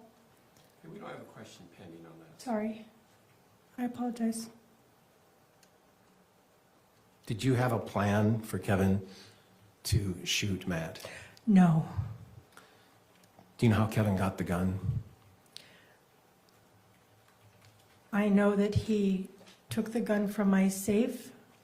I did not know. That's a different question. I didn't know. I'm trying to That's answer the okay. question, If you can let me ask a question. please. Did you know where the gun was before Kevin shot Matt? Yes. Where? In the gun safe. Thank you. Did you know how Kevin got the gun? No. Has Kevin ever been in the gun safe before? Yes. How many times? Countless. And was it a common known keyboard? Very simple. How old's Kevin? Kevin's was 36, 37, 38, somewhere in there. When Kevin was suffering from depression, was this in and around the time of the shooting? No. Was it in and around the time of Disney?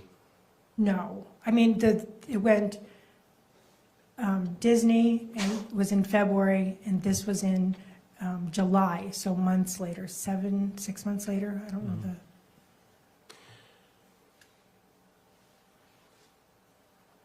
You've heard the testimony of Kate. I have. You know that Kate has pled to certain charges. I do. Do you have an opinion on why Kate has pled? I do have an opinion. What's that? Kate realized the evidence supporting her plan to kill Matt was great. And she wanted to make a plea bargain with the state, with the government, so that she could spend the least amount of time in jail or prison that she could. I suspect she was intimidated by the government and by the evidence, which I don't blame her for being intimidated because it sounds like there was a lot. But I believe that she was making a deal, saying what she needed to have the least amount of time in jail as possible, or prison as possible. Did you have a plan with Kate to shoot Matt? No, Did you have a plan with Rachel to shoot Matt? no. You know, Rachel had a text that we just saw yesterday, or Monday, or sorry, Friday, where she talked about shooting Matt. Yeah. And what was your understanding? Saying she was going to shoot Matt? Yeah, didn't you have a plan for that? No. Why would she say it? If she said that, then it was, again, a figure of speech, not intended to be executed in any way, shape, or form. Did you intend for Rory to go spend the night with Rachel on July 12th? I became aware of that plan after it was already in place. You've heard a testimony of Rachel regarding that. Yeah, Rachel extended her an invitation. I knew that I had nothing to do with it. I didn't know if Tara had suggested it or Rachel. In fact, I didn't know until yesterday, was it yesterday, Friday, who had invited her, where she got the idea. I heard myself. I didn't ask Teralyn, I didn't ask Rachel. I just know it wasn't me. You're aware that Kate offered a proffer letter to the prosecution in June of 2025, right? Yes. And in that letter, you are, one moment, I'm sorry. I need to get my wits about me.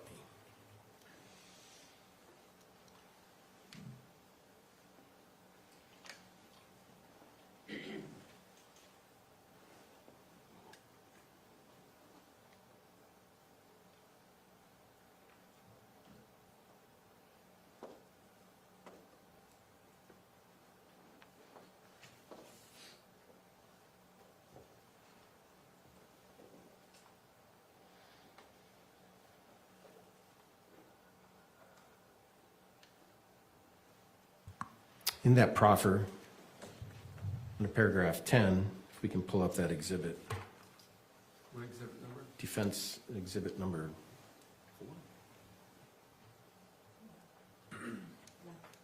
1? Defense exhibit 1?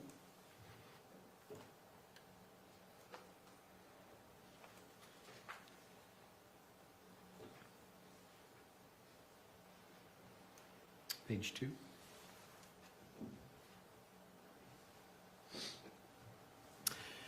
Paragraph 10, it reads, Catherine and Kevin never discussed any criminal actions towards Matt. Do you see that? I do see that. Are you aware of any criminal discussions between Catherine and Kevin? I need to rephrase it. That's terrible. Are you aware of any discussions Kevin and Catherine had regarding criminal actions toward Matt? No. Had you ever heard of any? No. Now, you have heard of Kate's testimony of that, right? Yes. And she testified that there was a meeting after sushi where you all three were present. I heard her say that. And then this letter says that that didn't happen, didn't it? Yes.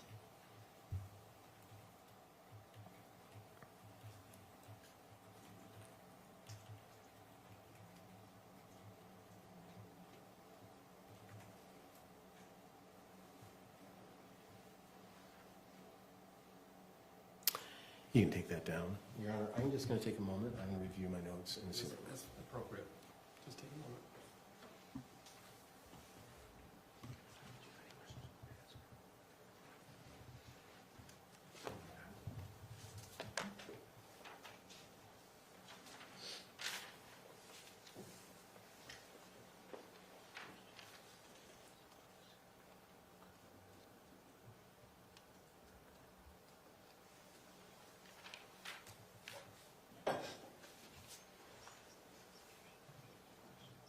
We can pull up exhibit number 24. 24? Yes. Thank you.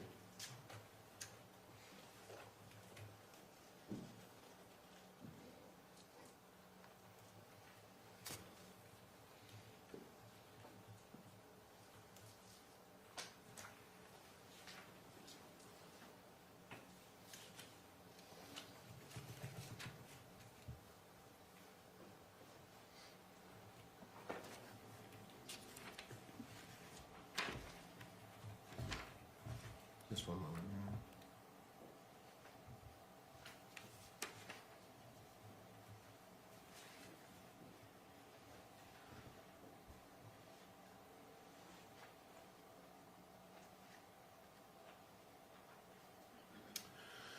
This is State's Exhibit number 24. Do you see this text? I do. Do you see the date of this text? It's the 8th of June. Would you say that this expression by Kate was the worst time of her marriage with Matt? It seemed like that was the normal theme that had been going on for a while. That's a succinct expression. And on page 2, she says that Matt just told me I forced us into poverty. Do you see that? I do see that. Do you have any idea why she would send that to you or what was said regarding that? She had told me that Matt had said that they were so broke because he was distracted because he was suspicious of her affair, because she would use the truck a lot. She wasn't getting a job, so myriad reasons to And be. the very next text says what? I hate him. And then the very next text says what? How do I get out? Did you plan and conspire with Kevin to shoot Matt? No, Did you ever ask Kevin to shoot Matt? no, Did you ever plan and conspire with Kate to shoot Matt? no, Did you ever ask Kate to shoot Matt? no, Further, did you ever ask Kevin to kill Matt? no, Did you ever ask Kate to kill Matt? no, Did you ever make a plan to kill Matt? never. No further questions, Your Honor. Counsel, may I see up there, please?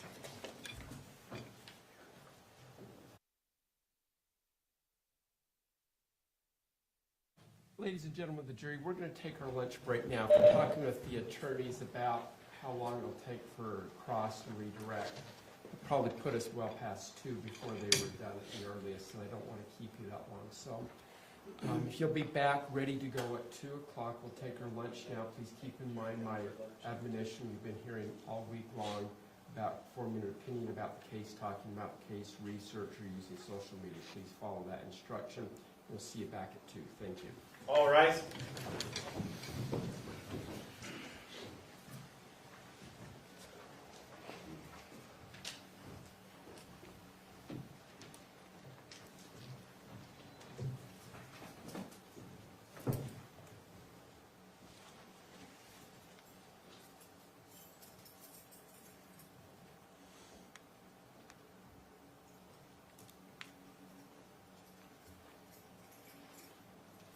Thank you. Please be seated. All right, before we take our break, anything from the state you need to put on the record? We just, can the attorneys come back at 1:30? There's some exhibits the state would like Yes, to discuss. we'll have the room open at 1:30 for the attorneys. Anything else? No, Mr. Facemyer, anything from the defense? No, Your Honor. All right. The room will be open at 1:30, but we'll be in recess. I'll be back just a little before 2 so we can start straight at 2, okay? Thank you. All rise.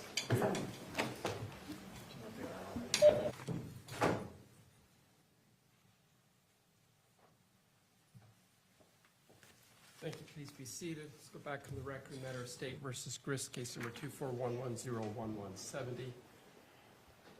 Mr. Watabe, is the state ready to proceed? If we could just have a few minutes, we're just trying to redact the last few exhibits. How much time do you need? It'll be 5 minutes. All right. Mr. Facemyer, do you need any more time or not? If we need 5 minutes, I'll go to the restroom. All right, we're in recess. All rise.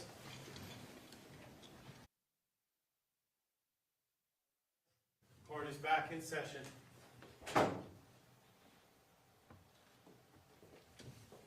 Thank you. Please be seated. Let's go back to the record in matter of State versus Grist, case 241101170. I bring out the jury now, counsel. Yes, Your Honor. Mr. Facemyer, any objections? No, Your Honor.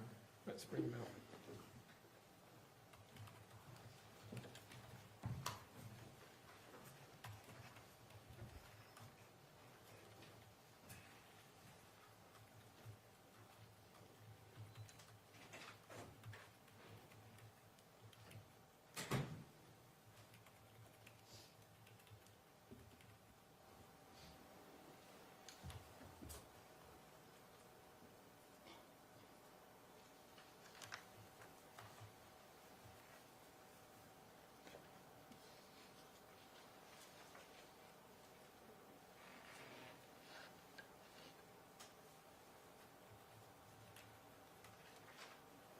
All rise for the jury.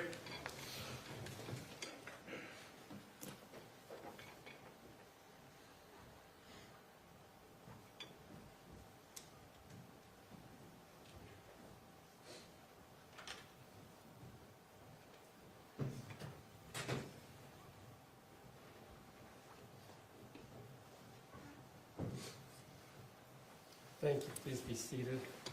Ladies and gentlemen of the jury, thanks for being patient. Been here the whole lunch hour, so the attorneys just had some starts and stops as we go, as we're working through some of the procedural matters as we get further into the trial.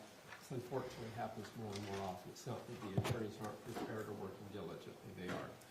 That in mind, Ms. Grist, if you have a seat back up here, please. I'll remind you, you're still under oath.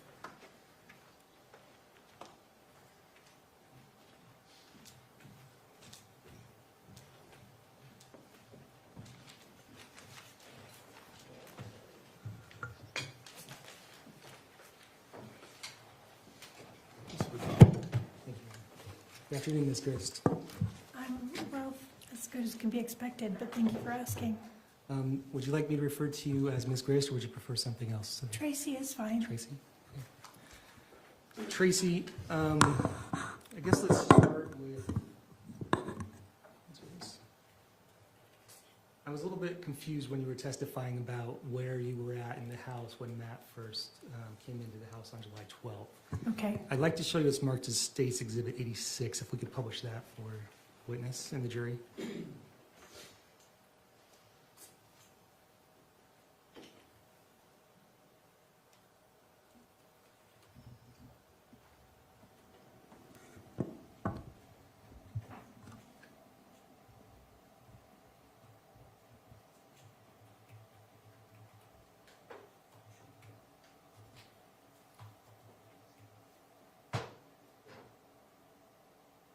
I can pause it right there. So, are those the stairs that go upstairs on the left? Yes. And you testified earlier that you could see those stairs from where you were sitting on the counter, correct? No, I could see a part of them. You could Not- see a part of the yeah, stairs? Yeah, I'm a part. Like the but bottom part of the stairs? more the top. And what's next to the stairs? It's a hallway And where does that hallway go? to the garage. And you said after you heard the shots, did you see, you weren't able to see Matt when he got shot, or you were able to see him? No, I never saw him get shot. Okay, but then so you couldn't see the carpet there where his body was laying? No, no. And then you said you went, where did you go after that? I went from the corner of the kitchen where I was, which is, it's not working. This isn't working. It won't work right now. Oh, okay. From the corner by the, to the right of the stove, if you're looking at it. So I went to the bottom of the stairs, like to the just where the carpet starts, and then I went upstairs. Okay. And you didn't see a knife at that time? I don't remember looking at his body, and I don't want to say something that's inaccurate. Okay, but you didn't see a knife No, when you went up the stairs? I don't recall seeing a knife. I also wasn't looking really hard at him at all. Okay, but you testified that you saw Kevin as you came to the corner, right? Yes. And Kevin was holding a gun? Kevin had his hands behind his head, so I don't know when he put the gun on the counter. I think he put the gun was on the counter when I came back downstairs. Okay, and you also said when you came downstairs, you noticed a knife in his hand. I believe you testified to that. Yes. And how long did you look at that knife for? Milliseconds, not very long, but I leaned down to take his pulse, and I was going to move the knife out of his hand. Okay. Was that the first time you'd ever seen that knife? Yes. Okay. Okay, and you said the garage is right there to the left of the stairs, is that correct? Yes. It's down the hallway. Okay. You testified a little bit earlier that, well, let me talk about this. You have 7 kids, is that right? That is correct. And you take care of them a lot? You provide them financial support? When I can, yes. You provide them vehicles? Not all of them, But no. but some of them? 2. You are the one that hosts a lot of the parties and holidays, right? When they're in Utah, yes. If not in Utah, then no. Okay. And sometimes you buy them groceries? Yes. You plan Disneyland trips and pay for some of that, right? One Disneyland trip, and yes, I paid for it in its entirety. Isn't it, it's fair to say that you are very involved in your children's lives. Yes, You know what's going on with them. I try. You know their issues. Yes, You offer support and guidance. yes. You give advice. Not so much advice. Sometimes I express my opinion, but I try to mind my own business Okay. as far as like telling them what to do. And wasn't it your idea to get Katie out to Utah to bring her and the kids? No, Wasn't it your idea to get a storage unit to help put supplies in? no. Aren't you the one that rented the car so she could come out? I paid for the car rental, yes. You got her a credit card so she could rent the rent Yes. the rental car? Yes, Aren't you the one that helped to write the note to leave, that she could leave Matt? no, I did not. Teralyn did that. Okay, and what was your understanding of what Katie was coming out to do? Just a breather? Yes, Okay. I can show you what's been marked as State's Exhibit 148. I published to the witness.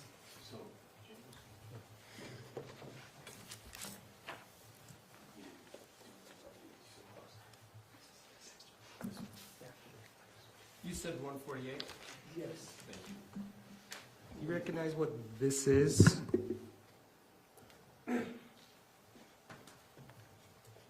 could you make it a little bigger? Yeah.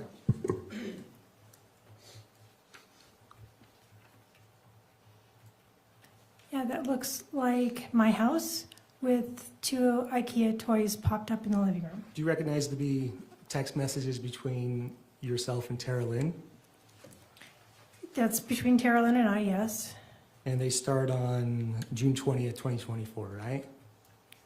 Yes, oh, yes. I was sending Teralyn a picture of how I was welcoming the kids or the toys I opened up or whatever it was. Okay. Does it fairly accurately represent the conversation you had with Teralyn on your phone on the 20th of June? Yeah, I sent her a picture. Statement moved to admit and publish, State's Exhibit 148. Any objection? So admitted, thank you.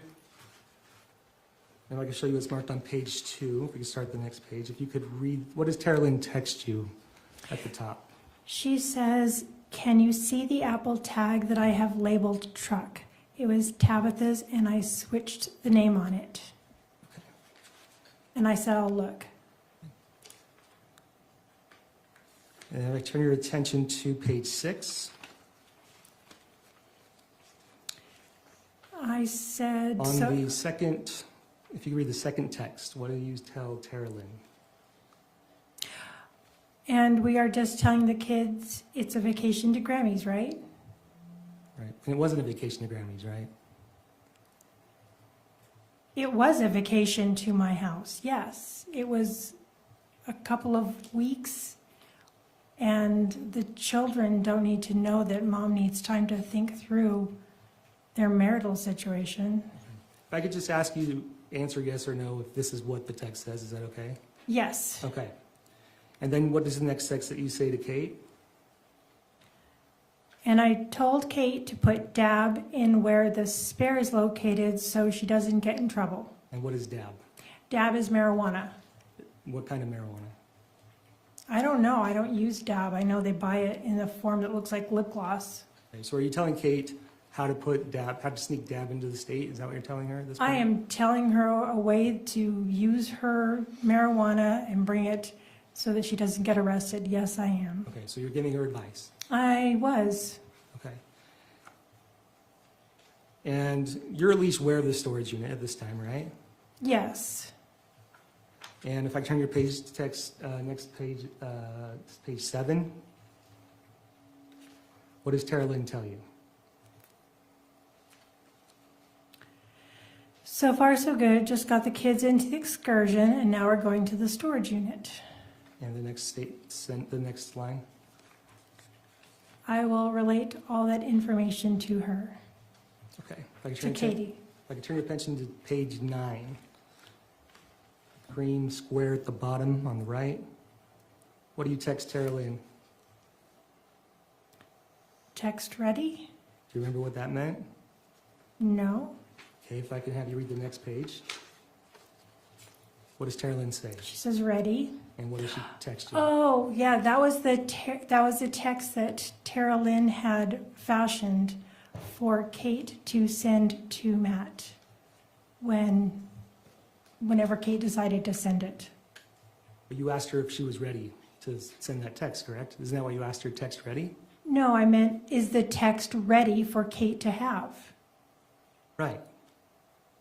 Why are you asking that if you're not a part of it? I didn't say I wasn't I was aware of it. It was not my text. It didn't need my approval. I didn't send it. Kate had asked Teralyn to help her so that when she sent her first text to Matt, that it was something that would Okay. be received okay. Okay, and on page 12, you could go down. Teralyn sends you the text that she prepared for Kate, right? Yes. And then what do you say on the next text below? I said, oh, no tweaks needed. And I would turn your attention to page 15. Whose idea? Go ahead and read the second text. Who is the admin for our Fandam chat? And what do you say in the next text? We just need to drop him off of it. Who are you talking about there? I'm talking about Matt being dropped off of the family chat so that we could communicate in a way that had more privacy. Okay, so it was your idea to drop Matt from the family chat, correct? I think it was both. It was for sure mine, but also Teralyn's and Kate's. It wasn't. You're the one that brings it up here, right? At least We to had been Kate. talking about it prior to that. Okay, but in this text chain, you're the one that brings it up, Yeah. right? Thanks.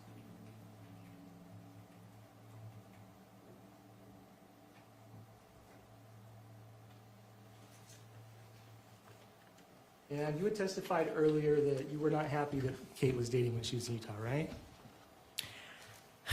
I saw her need to get out and have space and be distracted, and I disapproved. I disapproved also. You I just had mixed feelings about you it. disapproved about her dating? Yeah, I had mixed feelings about it. Okay. If I could show you what's been marked as State's Exhibit 149, we could publish that to the witness. July 6th.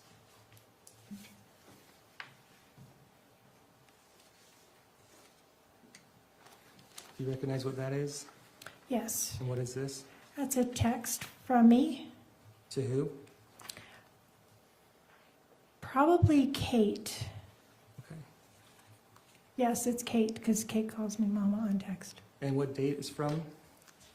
The 6th of July. Okay. Do they fairly accurately represent the texts that you and Kate gave to each other on July 6th? Yes. State would move to omit and publish State's Exhibit 149. Any objection? No objection. So ordered, thank you. If I could have you start reading on the bottom left. Or a little farther. There we go. Last blue square, rectangle. What do you tell Kate? FYI, totally aside, I'm super happy you're getting out on Monday. And if you could read the next few texts on the next page. I love you, going to bed. And Kate says, I'm looking forward to it. And the next one. I say, she says, I love you, too. Okay. And do you know what you're talking about here? Her getting out on Monday? Yeah. I think she was going out probably to have lunch or dinner with somebody she had met online. Okay. If I could turn your attention to the next page. Could you go ahead and read what text you sent next? And please don't be worried about Matt's sadness because he literally chose this. If he would have put in 20% effort, worked, and been kind, this would not have been his life. And the next few texts? She says, okay. And I say, I'm excited for Monday for you. And I say, oh, I hope that every part of you understands how much I'm rooting for your joy and happiness. Okay. So isn't it fair to say that you're the one that brought this up with Kate? Then I brought what up with Kate? You were excited for her date on Monday. I was happy she was having a moment to get out, although I was trying to play both sides. I did not approve of her dating, but also she's hard to, she'll flare up, and Can I just have you answer yes or no to some of these questions? I think it's a non-responsive answer, so. Okay. Okay. I'll remind you again, you're not here to give a narrative response. If it's a yes or no answer, it's a yes or no answer. It's Got the it. attorney's job to follow up. Both Mr. Watabe and Mr. Facemyer will follow up, not you. Yes, sir. Okay. So you were supportive of Kate and dating, correct? Sometimes, not entirely. You were, in these text messages at least, you were very supportive and excited for her, right? That's what I texted. And you told her not even to worry about Matt's feelings, correct?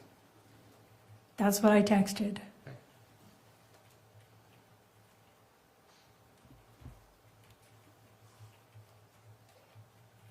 Let's talk a little bit about Amy Johnson. Does she have any other names? I'm sorry, who? Amy Johnson. Amy Johnson is also Amy McQuillen. Okay, and how many times since February of 2024 to July of 2024 did you visit her in California? 2 times. What days were those? Sometime in March. There was a 4-day weekend in March when she asked me to come out. And then I was going to be there for the entire month of April, but I was only there for 2 weeks. Okay, and you were there to help her move? I think that's what you testified to. Yes, And her husband had died in December, right? that is correct. And you're going to help her move to like an assisted living. Yes, And so when you got there, you were helping her clean up things around the house, right? yes, Cleaning out the freezer and things, yes, helping her cancel subscriptions and things like that. yes. And who else was staying at the house when you were there? Staying at the house? Yes. No one, just me. So you were staying with Amy, was just you two there? Yes, And some point you actually put a key box on her house, correct? yes, Because you were going to help her maybe try to show it or sell it to other people. Is that why you did that? it was because her health was so, her health was so compromised that when I was leaving, if the fire department needed to get in, they would have to break the door down. And so we got the key box. I ordered the key box and put the key in there so the fire department could have access quickly if she needed help. Okay. And on April 10th, 2024, you emailed my tactical promos. You remember that?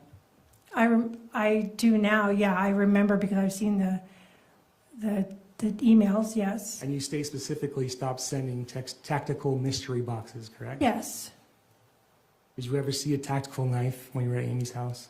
no, Did you ever take anything from Amy's house without her permission? no, I'd like to show you what's been marked as State's Exhibit 147. 147?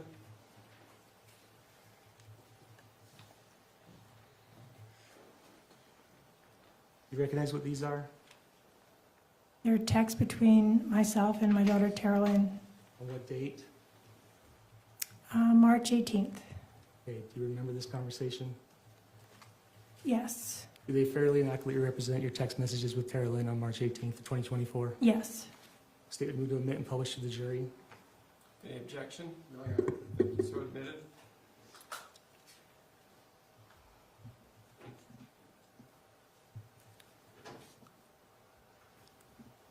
Okay, this is a little lengthier, so if I could just start having you read some of these text messages until we get to about page 10. Are you okay to start reading? I might stop you if I want to ask you some questions on that. Is that okay? yes. Okay, if we could start. Talk in 5. If you could just say who's saying what. So Oh. is that Teralyn that's saying? Teralyn said in 5. Okay. I said call. And I was giving her the address 20385 Rancho Villa Road, Ramona. Isn't that to you? That's a text to you. Oh, that's from Teralyn to me, yes. And do you recognize that address? Yes, that's Amy's address. Okay, you can read the next text. Sent to Amy just now.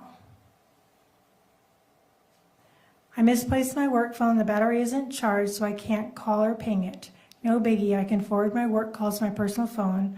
I'll let you know when I find it. I love you. Okay, so I'll stop you right there. You texted that to Amy McQuillen right then? Yes, I did. And why did you text her that? Because I was saying that I lost my work phone. Okay, you can keep reading. So she... Oh, next one. My phone will show its last location, so you can say that it was last spotted at her house 24 hours ago or something like that. Okay, are you talking with Teralyn at this point about making the plan to tell Amy that you lost your work phone when you in fact did not lose your work phone? That is correct. Okay, and you're doing this so Teralyn has an excuse to go over to Amy McQuillen's house, correct? She was... Yes. Okay, if you could keep reading. Okay. So if anyone finds a random cell phone, let me know. Just let me know. And then after a few minutes of this, my work phone shows its last location at your house, but that may be the last place the battery was charged at all.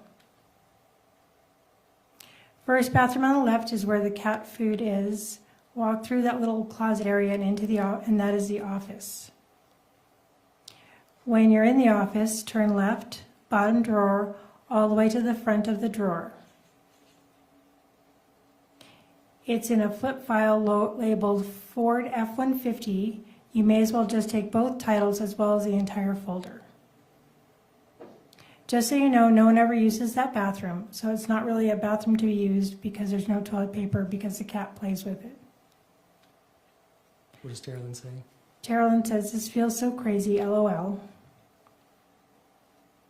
Call me. I'm getting ready to go in like half an hour.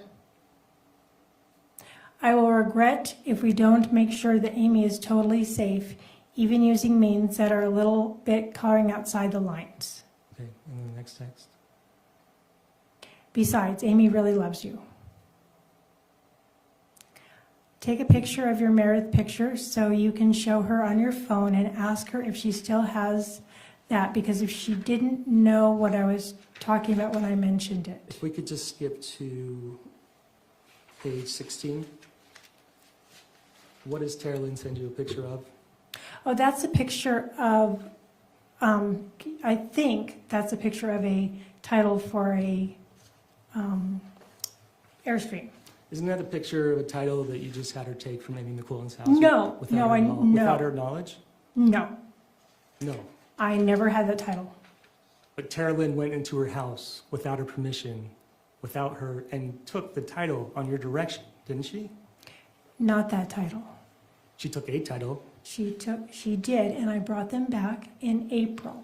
Right, but I'm asking, did you ever take anything from, I asked you earlier if you took anything from Amy McQuillen's house without her permission.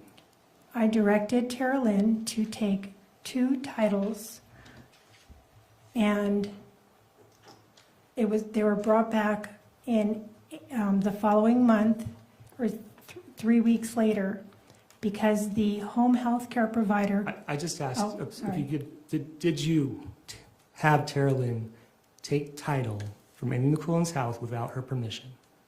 Yes. Okay. And then you go back to her house in April, right? Yes. And you are working on April 10th, you send an email to My Tactical Promos asking them to stop sending tactical boxes, right? Yes. And Amy died 2 days later, right? I don't know exactly what day I texted the tactical one. I don't know. Did Amy die when you were there? She did. And you were the only one there with her, right? I was. And you had access to the house, right? Yes. And you were staying there, so you were at the house after Amy died, correct? No, I left the house after, when I went to the hospital with her, the only thing I did was It's go. just a yes or no. No, I didn't stay at the house after Amy passed away. Okay, you didn't have your stuff there at the house that you need to go collect? I collected it immediately after I left the hospital and went straight to Teralyn's, Okay. and the gardener was there. Okay, there's not a pending question. You need to Sorry. stop talking unless there's a question. And tell me your feelings on Matt. How do you feel about Matt? Matt loved Kate, and he was hard on Kate. Matt loved his kids, and he was hard on the kids. It was hard for me to watch. Did you want Kate to get a divorce? That's Kate's decision. Did you want her to? That's your opinion. My opinion? No, I didn't want her to get a divorce. I would have rather that she work out her marriage and live on the property and have a good life. It's her decision. And you and Matt fought a lot, right? We didn't fight. There was times he told you you're not even welcome back at the house. Is that a fight? That was when Kate came to my home in July that he said I wasn't welcome. Okay. Did you go to Kate and Matt's house in May 23rd of 2024? Yes. Okay, you went there, right? You not remember having a text conversation with Kate that says, Matt takes back what he said, you can stay at the house now?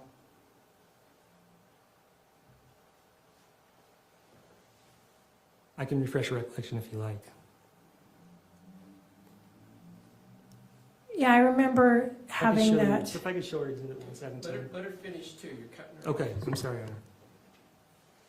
I remember that but I don't remember why he was mad at me. Is that because he's mad at you so much of the time? No, You just don't remember? I could probably have my memory refreshed, but I don't remember right this second, even though I'm trying. Okay, I could show you what's been marked as State's Exhibit 117.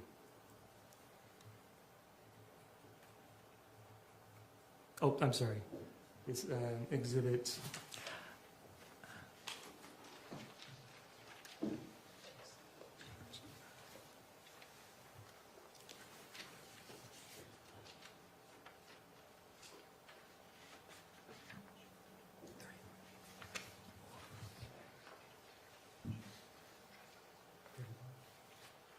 I showed the witness State's Exhibit 31. Which one again? 31.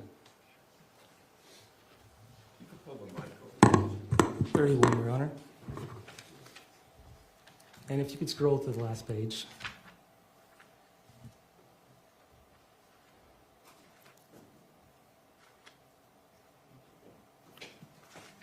You want to wait? Sorry, 108, Your Honor. I'm sorry? 108, Exhibit 108. Not 31, but 108? Yes. And do you recognize this as a text message chain between you and Kate? Yes, Okay. If I could scroll the last page.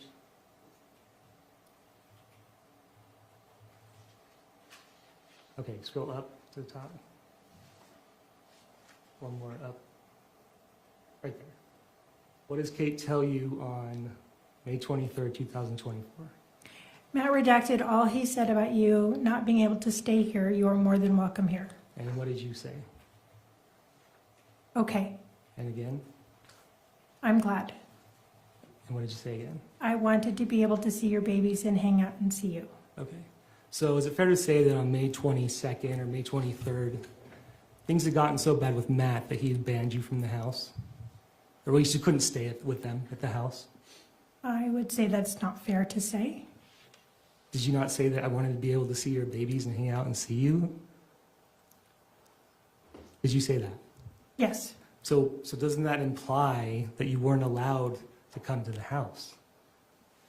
he was mad at me and then he got over it.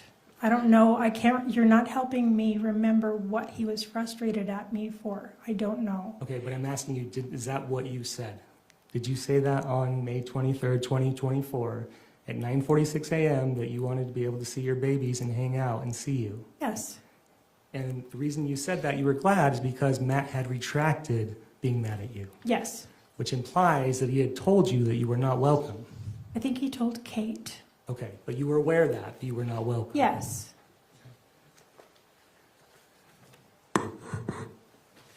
And then, if I could turn your attention to page 109, Page 109 or exhibit 109. If you could scroll down to your text on May 23rd.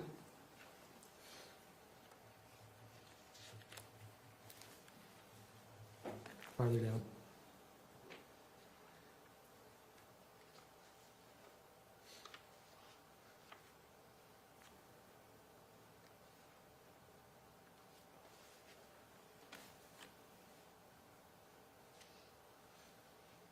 Okay. What do you search on May 23rd at 12:10 p.m.? What scent attracts mountain lions? And the search above it? The same thing. Well, no, it's not the same thing. What does it say? Number 287. What scent attracts mountain lions to humans? Okay. There's mountain lions on the property, right?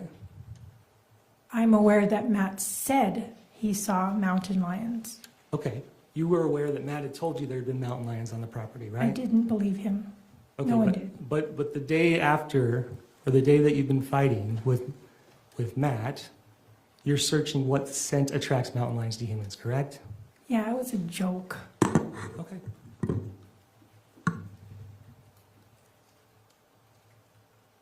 And then, if I could turn your attention to Exhibit 117.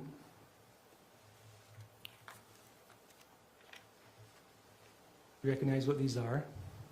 Texts Between who? between Matt and myself. Okay.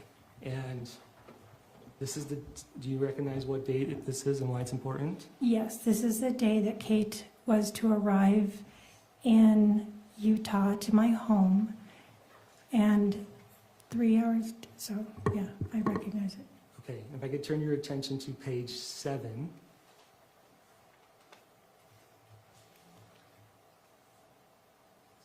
Scroll down. What does Matt tell you at 1:03 a.m.? Enjoy your short time with them. You will not be welcome in our house again. Okay. Is that the first time Matt's ever told you that? It's the second time. Okay. Well, the second time that I'm aware. He didn't tell me directly. It's just a yes or no. It's the second time I'm aware. Okay. And then on page 8, if you go down, what does Matt tell you again? Again, you will not be welcome in this empty house. I told you to back off. How dare you lure her and take the kids and split out of state? What crap, tampering with my kids and their future. And if we could go to page 9.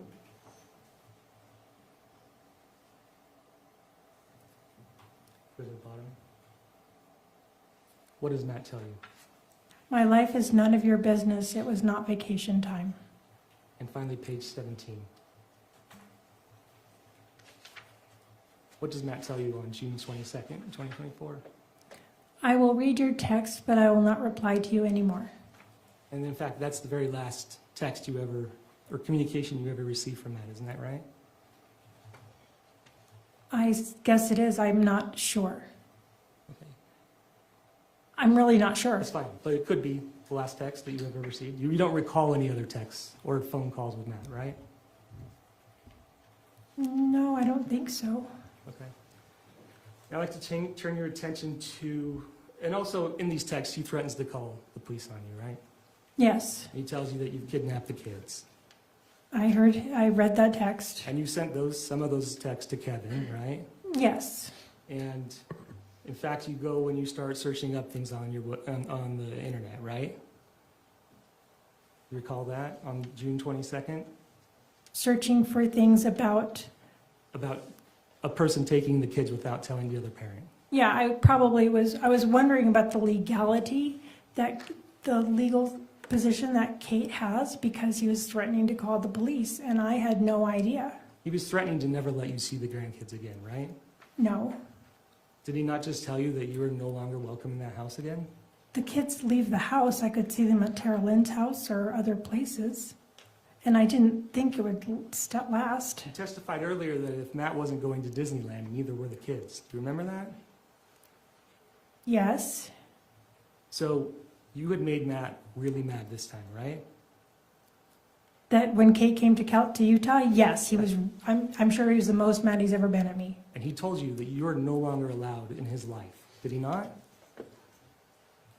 Yes, Okay. And so when you look up stuff about parental kidnapping and things, you're looking on the internet, right? You're finding information about how serious of a problem this could be, right?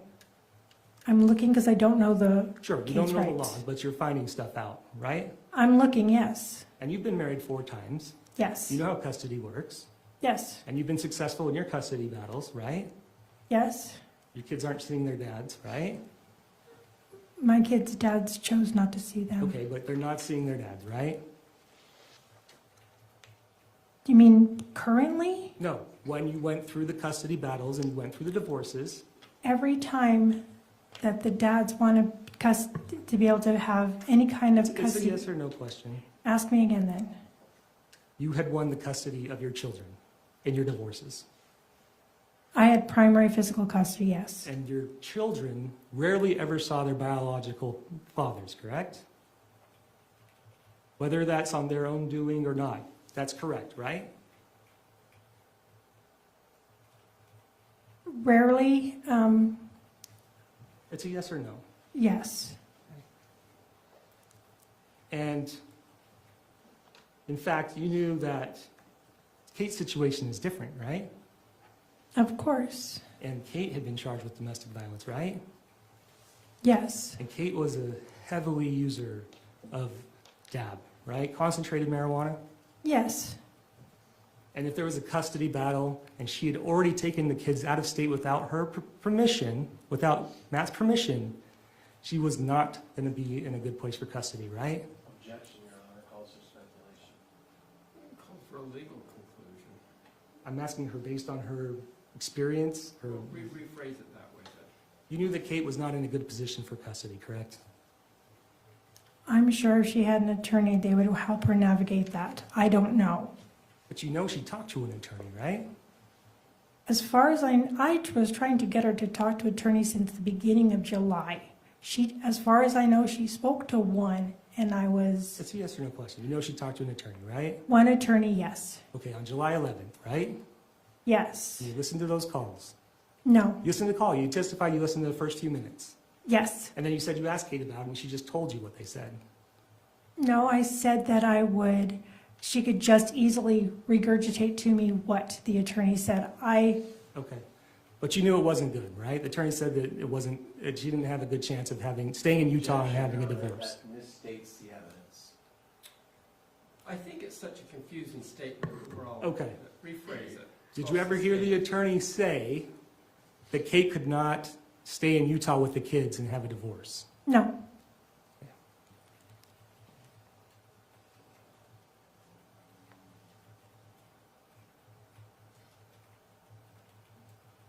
Okay.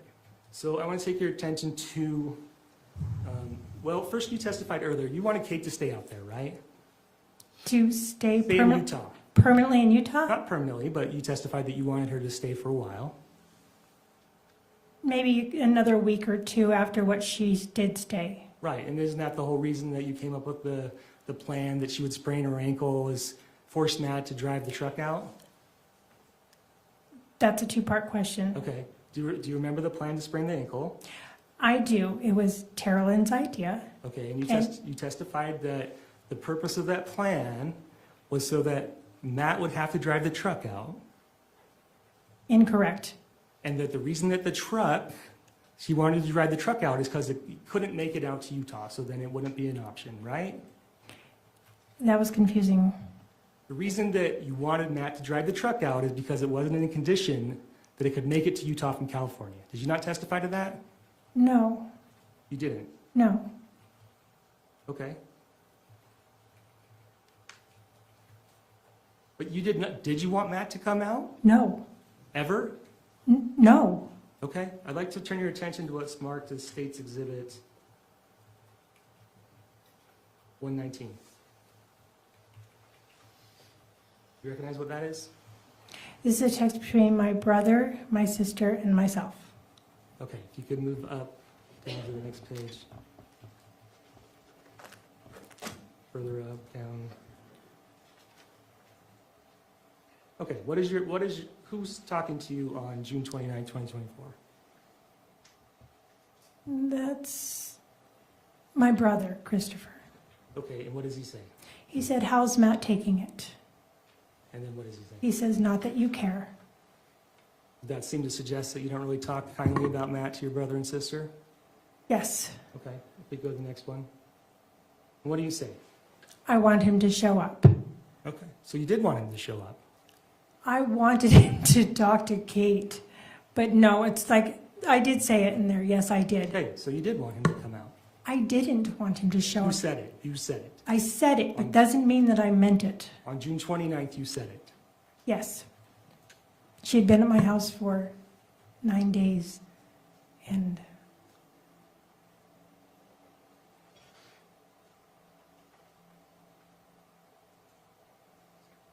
Okay, let's turn your attention to June 16th. okay. You found out the day before that Diana canceled the Vegas trip with Kate and Matt, right? Is that the right date? I don't remember the dates.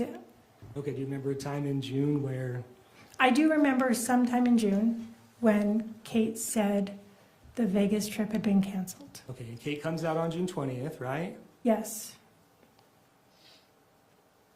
Okay, and I'd like to show your call log from June 16th, if we could move to State's Exhibit.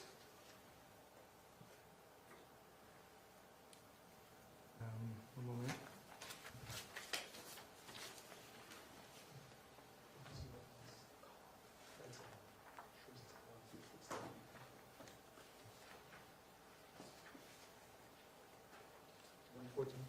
I'd like to start to State's Exhibit 114. You recognize this as your call log? That looks to be correct, yes. Okay, if I could turn your attention and move to the very bottom.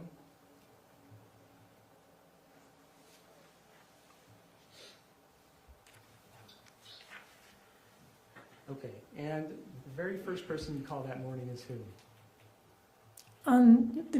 Number 19, Yes. that would be Teralyn. Okay, and do you remember what you talked about? 6:16. Yes, I remember some of the conversation, yes. What was the conversation about? About Katie coming out to Utah. That's when I was talking on speakerphone at least part of the time. And David was saying, like in a half joking, half serious manner, well, what are you going to do if Matt shows up? And Okay. go ahead. Well, and you're talking to... Objection, Your Honor. He asked what was the conversation. I think she should be able to continue the... Is that the conversation, or is there more to it? I thought she was done. All right, is there, okay, well, why don't you find out if there's anything more? Okay, you talked about Matt, correct? Yes, You talked about Katie coming out. I'm sure we did. Okay, and then your next phone call that you have, if you could scroll up a little bit, is to Costco credit card, right? Yes. And that's the call to go and get Kate a Costco credit card, right? Yes, to add her as an authorized user. Okay, and before you testified that you had called like a week and a half before, but clearly this call occurred on June 16th, right?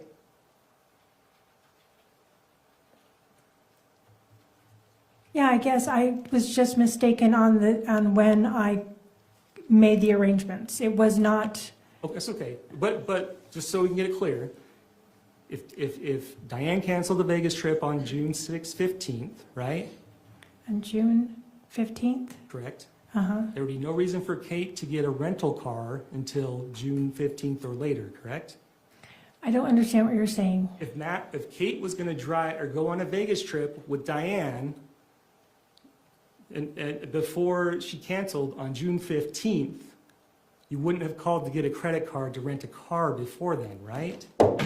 That sounds right. Okay, so this would be the time where you are making these plans for Matt and Katie, correct? Yes. And this is the time that you call and get the Costco credit card? Yes. Okay. I wasn't trying to be challenging to You're you. okay. And if we could go to State's Exhibit 109. If we could go to page, I believe it's 20. If we could go to page 20. Maybe 16, sorry, page 16. 16? Okay, so while you're on the phone, and you've already testified to this, with Teralyn, you search Utah gun law registration, right? Yes. And while you're also on the phone, you search Utah Shoit break-in. I think that just came up. Like, you know how things pop up? I don't think that I searched Okay, that. but does your phone say Google search Utah Shoit break-in? I don't remember making that search. Okay, so the computer made a typo and made a search for you, is that right? Is that what your testimony is? I'm saying I don't remember making that Google search, and I don't know how these come up. When you click on something, I don't know Okay. how it shows up, because I don't remember making that search. Okay, if we go up to the next page. And then you start clicking on some websites, including Utah State Gun Laws and Registration Explained. Yes, You remember searching for that? I do. Okay. I mean, not specifically, but I remember, vaguely the conversation and searching. Okay, and you're also searching out, divorce stuff, correct? Yes, I am. Okay, if I go up to the next page. Am I on the phone with her at that same time? I don't know. Hey, there's not a question, so stop. Oops, oops. If we could go up a little farther. And then on June 17, 2024, you deleted your search history. Is that right? I don't remember deleting my search history. Okay, but if the phone came back with the metadata showing that those web histories and searches had been deleted, and it appears that occurred on June 17th at 9:51 p.m., would you agree that's what your phone showed? Yes.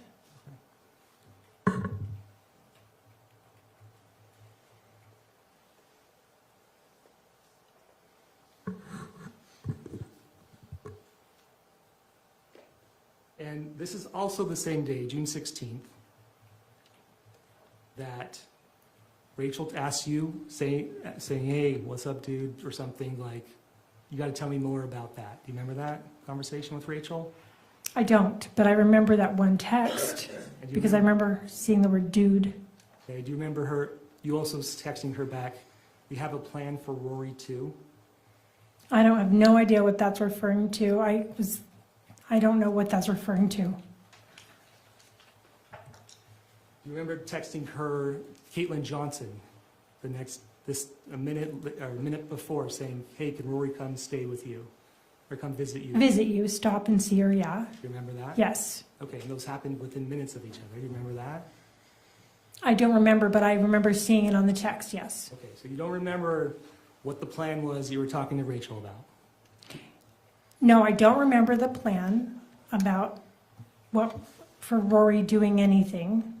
And I do remember that my daughter Rory said she wanted to go on a road trip to Seattle, and I texted Caitlin and asked her if she could stop by and see her. Okay, and your daughters, Teralyn and Rachel, again later that day, started texting about shooting Matt, going out and practice shooting before Matt had a chance to come out. Do you remember that text in this trial? Would you pull it up, please? Sure.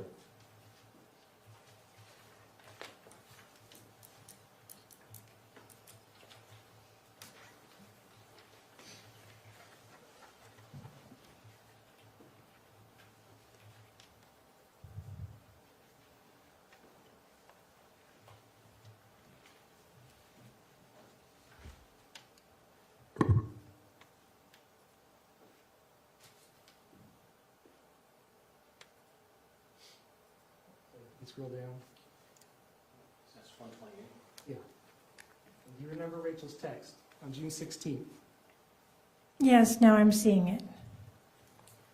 And what does Rachel say? That's between Rachel and Tara, and when it said he wanted to know, I'm thinking it was David. You just showed that to me. I'm just asking you about the text on the top green. It says, no, unfortunately, kids make it hard to get out and go shooting. Haha. We need to coordinate with mom and take it out before any chance of Matt coming. LOL. She needed me to babysit Okay, her. how'd you read that? But is Rachel not talking about shooting Matt in this text? I do not believe so. Okay, is she talking about getting her gun ready before Matt comes out?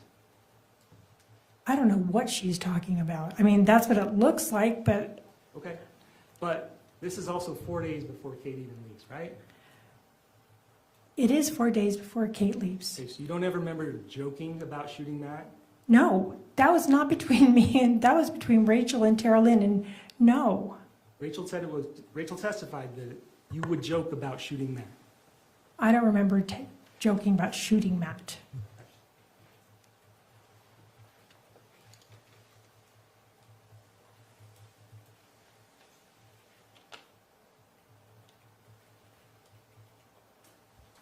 Okay.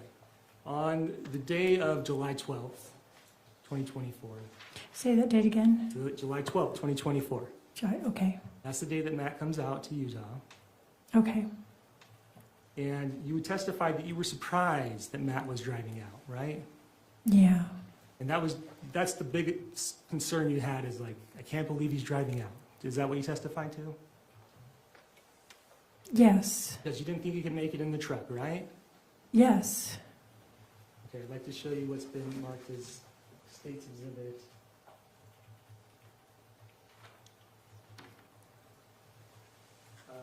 10? 10? Yes.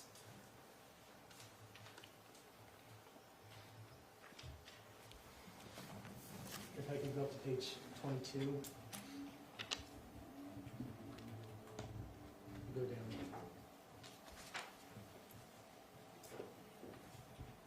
Is this when Kate first tells you that Matt's going to drive out? I believe that's the very first moment I heard that he was going to drive out. Scroll down. Scroll down. Keep farther. Okay, stop right there. Not once in those text messages do you mention any surprise about Matt driving out, do you? I called her and expressed surprise, but I already knew that my surprise came from the fact that his truck was not insured, not registered, and not long-term trip worthy. I know, so I thought that he was going to be essentially stuck in California till Kate went back home. Okay, and Kate did not want to go back home, right? She didn't want to, but she knew she had to. She was dating, right? Yes. And dating to the point that she even tried to bring someone to the hotel the next day, right? Yes. So you knew she wasn't going back. No, I did not know she was not going back. I believed with all my heart she was going to have to go. She was definitely going back. I didn't know when. There wasn't any bags packed. I thought she had bags packed. There was no suitcases there.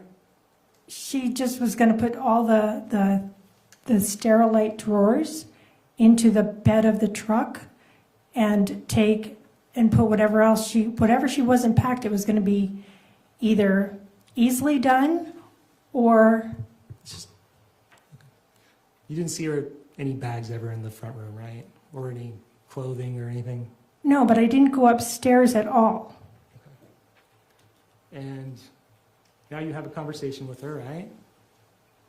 On this text stream. Okay, yes. And what do you say to her? Well, I just gotten off the phone. Oh, I say, sorry. I'm Go tired. ahead, if you could read.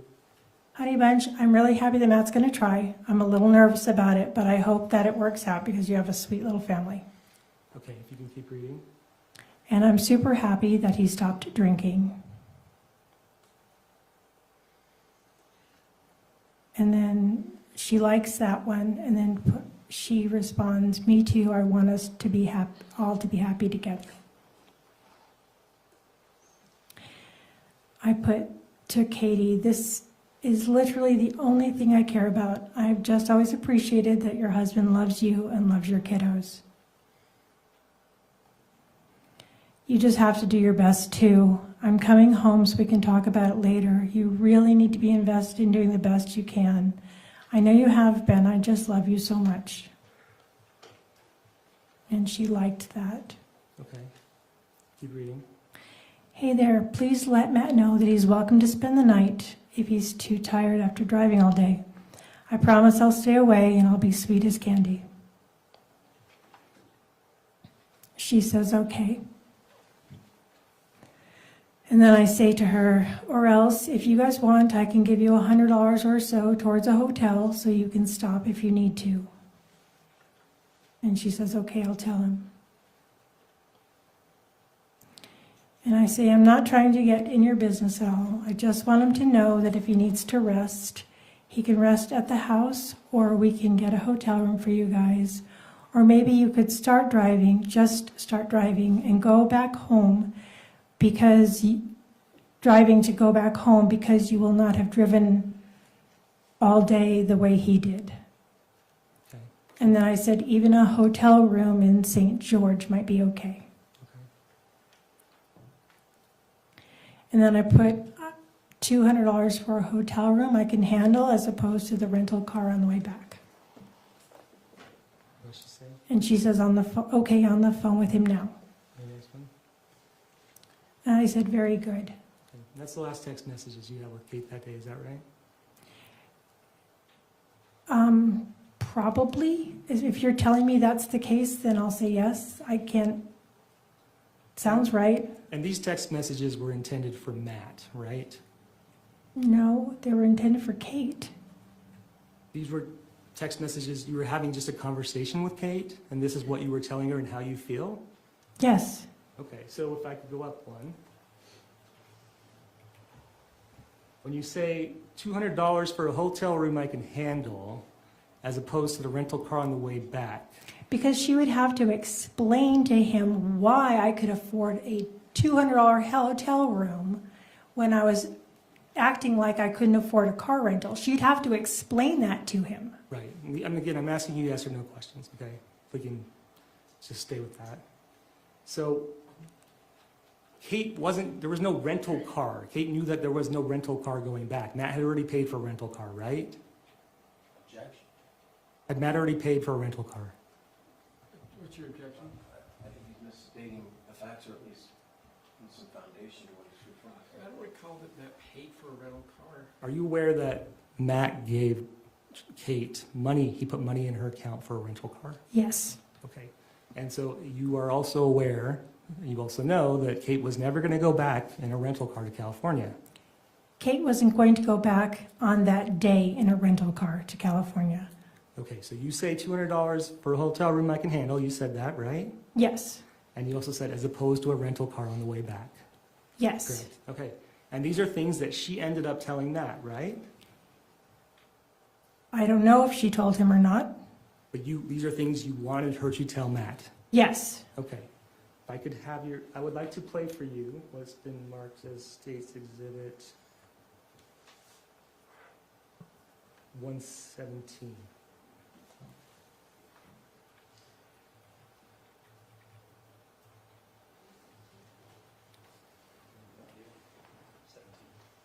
The audio.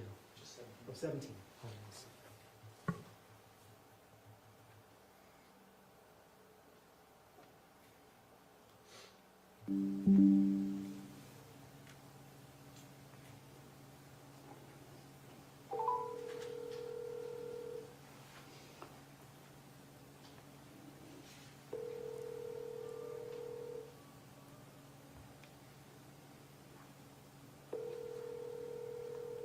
Yeah, how's it going?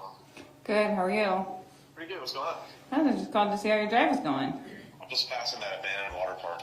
Oh, fun. Cool. Yeah, I just like ran out looking at it. Yeah. My mom said if you're too tired, when you get here that you can always sleep here. She said she'll keep her distance. She'll actually be asleep. It's not like that. I'm just not gonna talk. That's all. Okay. Or if we want, we can get a hotel. She said she'll give us $100 towards it. No. It's not like that. I just wanna see my baby, see you. I brought my pillow and everything else. Right. So I'm really worried about it. So, what do you want to do? I want you to be comfortable. I will be. I just be comfortable Okay. once I have my family. Okay, well, good. Oh, I Okay, want. awesome. Yeah. So. Cool. Awesome. Okay. And you heard Kate testify, right? Yes. And Kate testified that her part of the murder plan was to make sure that Matt went into the house, right?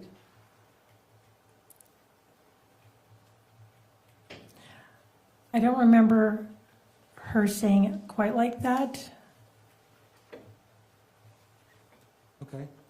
Was Kate's part of the murder plan that she testified to make Matt feel comfortable that so he would come into the house? There was no murder plan that I was a participant Just that in. Kate testified to. I'm not saying you were part of it. I'm saying, did Kate testify to that? I'll object at this point, Your Honor. Kate has testified to what she testified to, and my client is... That was the question, and she's not responsive to the question, so ask the question again and respond to the question. Did you hear Kate testify as to what her part in what she believed the murder plan to be?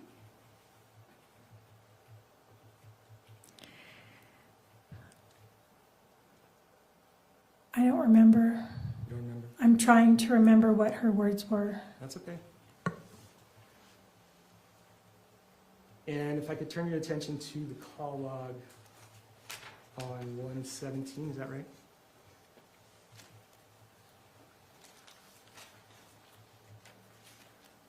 Oh, it's Matt's call log. Secretary Jackson, page 12, I'm sorry, or exhibit 12. is this paper or is this an audio? It's paper.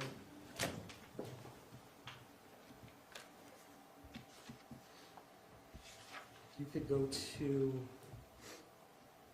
the 2-minute and 20-second call. It would be farther down. Farther down.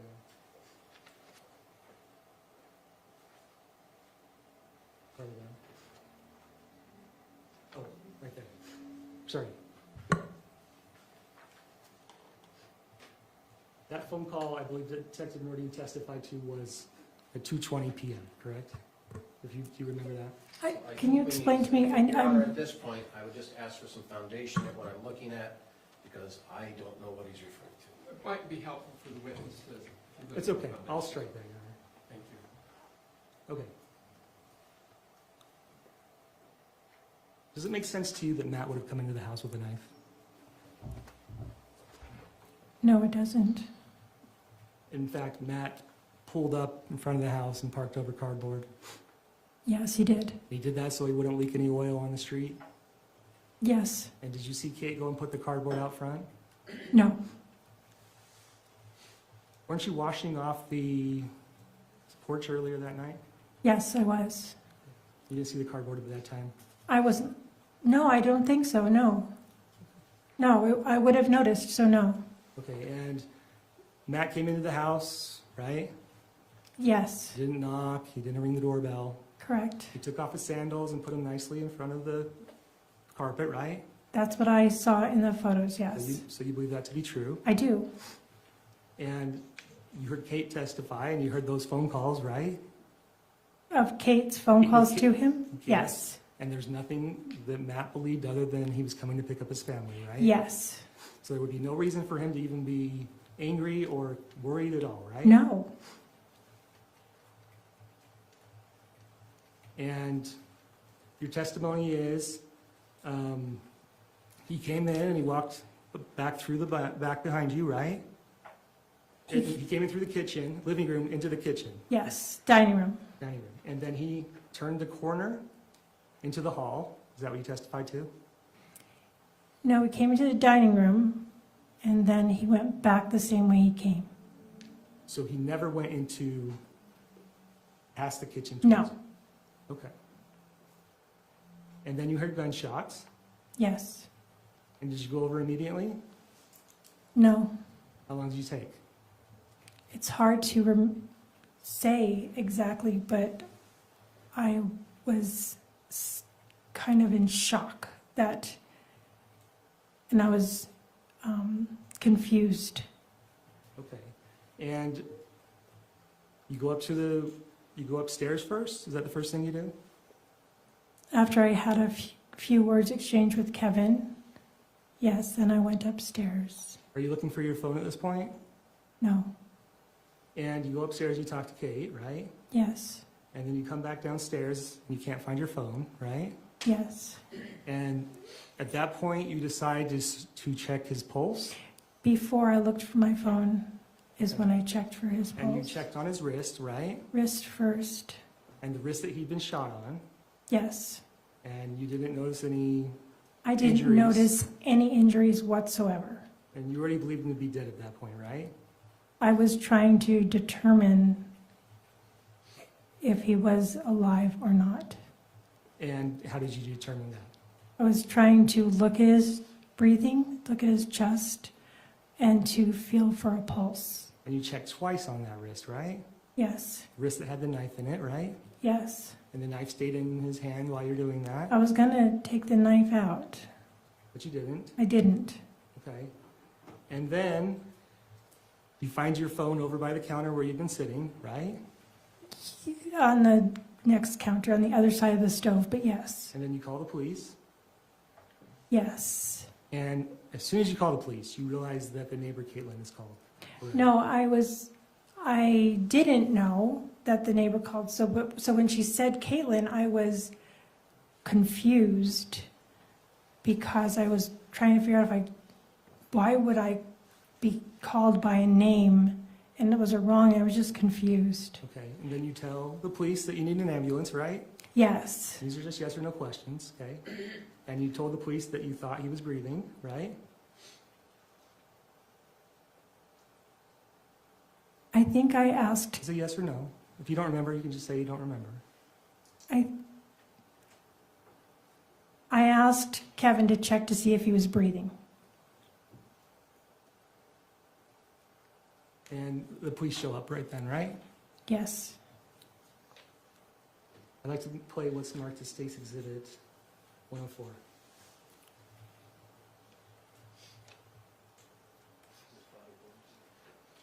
What's that?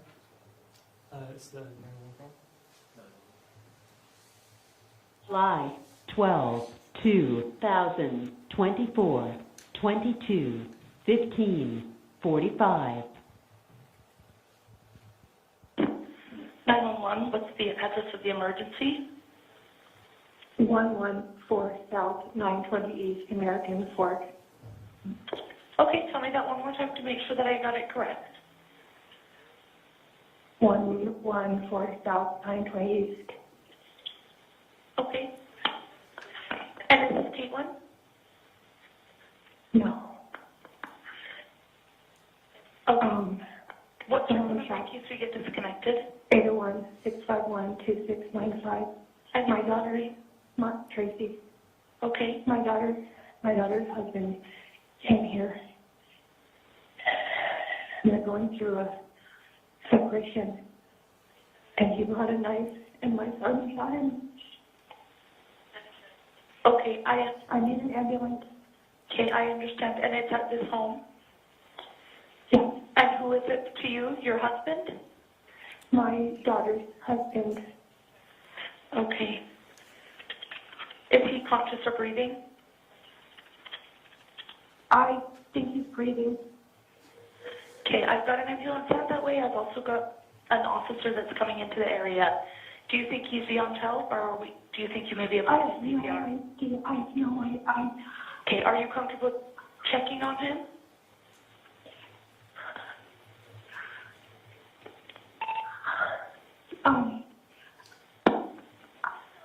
Where is the gun at? On my kitchen counter, Where is he at? in the hallway. Are you comfortable checking to see if he's breathing? Kevin, check to see if he's breathing. Check if he's a pulse. Check. Okay. That may be the officer. Somebody needs to go let them in. Okay. Okay. Okay, they're here. They're here. Okay, I'll go ahead and let... Okay, I'm going to... Okay, so the police come right then, right? Yes, And you're standing pretty close to where you were when the shooting occurred, right? yes. And Kevin's where he was when the shooting occurred, right? No, Kevin was, at that point, he was on the other side by he had moved back twice. He was at his feet, Okay. then his head, It's and just then a yes or no. well, he had to open the door. Okay. Is it, So he had to move from by Matt's head, where he was kind of checking for his vitals, to go open the door. okay. And when they show up, all the lights are on and off in the house except for the lamp that was by the counter, right? The porch light was on, and the lamp in the kitchen was on. Okay. But none of the lights were on. We're in the hallway, right? No, Okay. None of the lights were on in the kitchen or the living room, right? the kitchen light was on. It was the living room. It was The the little lamp. lamp, right? Yeah, But not any other lights, right? I don't remember. I'm sure there's lights on upstairs. And then you get taken outside, right?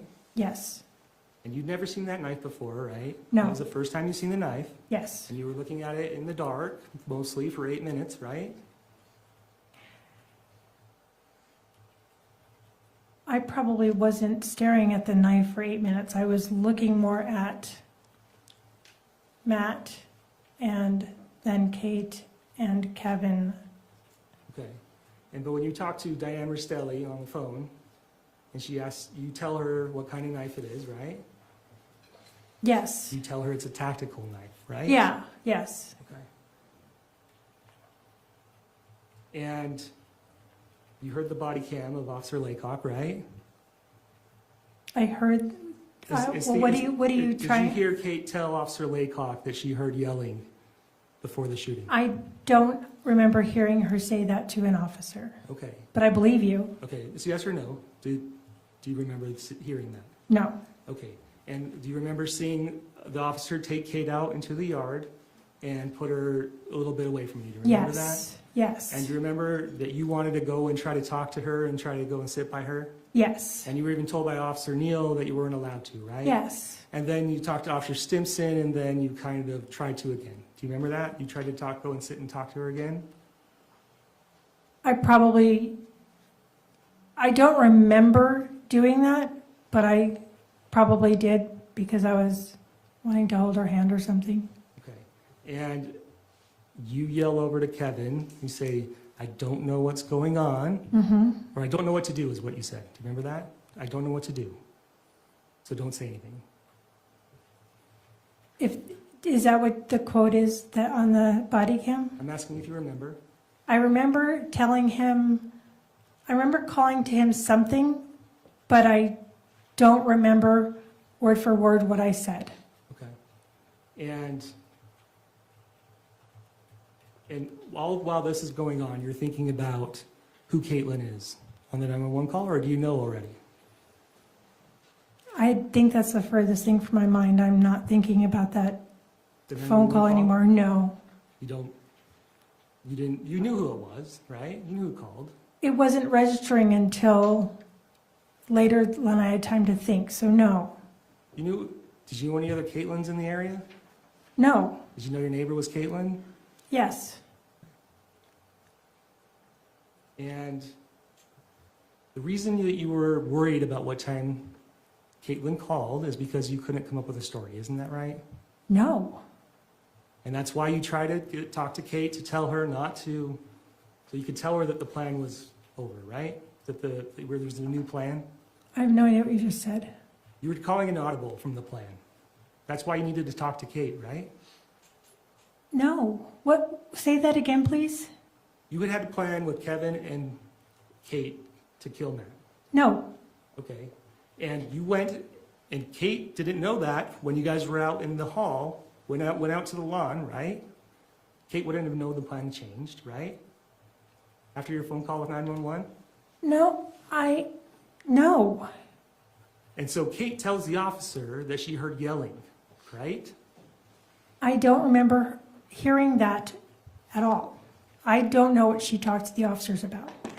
And initially on your 911 call, you told the police that Matt came in with a knife, right? Yes. And then you said later that you never saw a knife. I was reporting on the phone call what Yes or Kevin had said to me because I asked him what happened, and he said Matt had a knife. Yes or no? Ask the question again. Did you tell the police that you never saw a knife after the phone call with 911? I told the police that when I saw him in the dining room, that I don't remember seeing a knife. Okay, and then you needed to find out what time that your neighbor called 911 so you could make a plausible story. Isn't that correct? Absolutely not. Okay, so that night, you go to the police station, right? Yes. You start calling a bunch of people, some attorneys, right? My friend, who's an attorney, yes. Okay, and you're there and you're tired, right? I didn't feel tired. You didn't go to sleep that night, right? No, I didn't. And when you get home, or wherever you get to the hotel, who's the first person you talk to? Do you know? I do know. Do I you don't know. Okay, I'd like to show you what's been marked as State's Exhibit 37.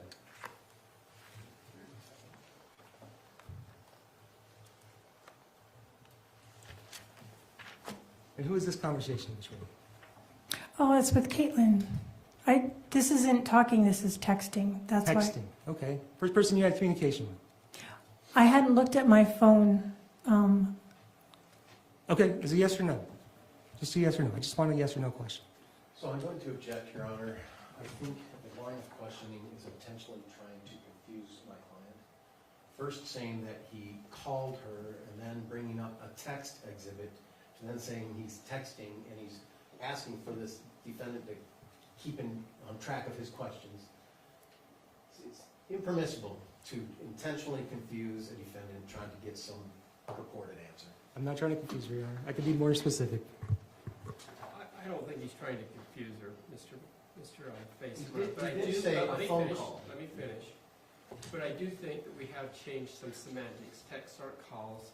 And so I can see where that can unintentionally confuse somebody, but I don't see that as deliberately confusing somebody, Mr. Facemyer. So let's just be a little more precise. Okay. I tell my witnesses to be precise. Let's be a little more precise here. Okay. If I could just draw your attention, scroll down a little bit. Okay, what time does your neighbor text you?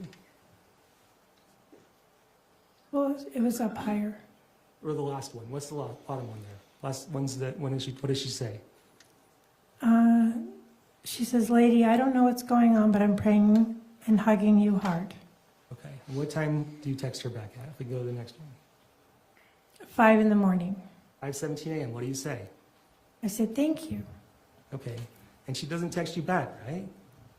It was 5 in the morning. No, I guess not. And then you text her again, right? What time do you text her again? About an hour and 20 minutes later. What do you say? Long, long night. Okay. And if I can just continue having you read the conversation, what time does she text you finally? And she texts back at almost a half hour later and says, "Was it your son-in-law?" You keep reading. And I said, "Yes." And she tells me that a bullet went into our garage. And I said, "OMG." And she says, "Oh man, just him?" ? And I said, "Yes." And I said, "He had a knife. And my son Kevin shot him." And she says, "Oh man, I'm so sorry." And she says, "I'm glad you guys are okay." I said, "Me too." And I said, "Kevin is still being held at the police station because it's being investigated." And she asks, "Do you guys need anything?" And I said, "Maybe later." And she says, "Oh man, I'm sure that's normal. Are you home or did you guys have to leave?" And I let her know I'm at the Holiday Inn Express in American Fork. We can't be there yet. Right now I'm just grateful my kids and grandkids didn't get hurt. I'm probably going to rest, probably not sleep until Kevin is out. And she says, "Me too. I saw them going into your garage when the cops asked me to go outside. I was like, oh, thank God. We were praying." And I asked her, "What time did you call 911? "Yes, huge hugs. Get some rest. Please let me know if we can help." And I said, "Did you call 911 or did another neighbor?" Okay. We can stop there.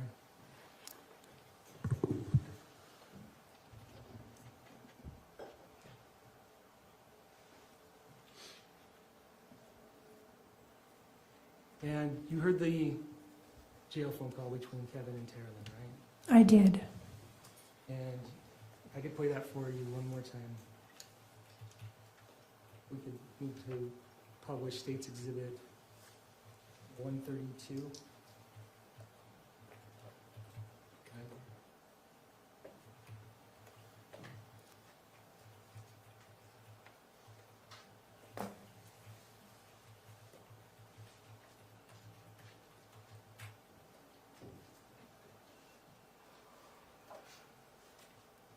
She ruined so many lives, and I'm worried to hurt her feelings.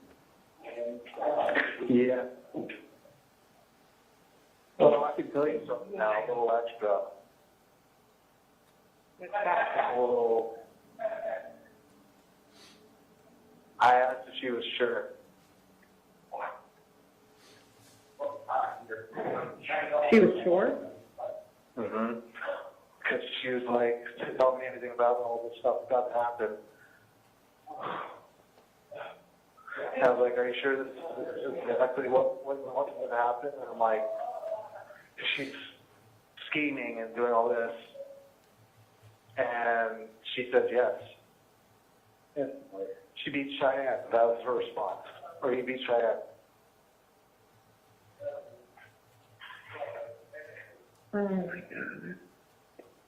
I know I was already here. I'm sorry that I wanted to tell you that for so long. No, I know. I can't even imagine. And I feel so like sad. I still bear so much of the blame too for all this.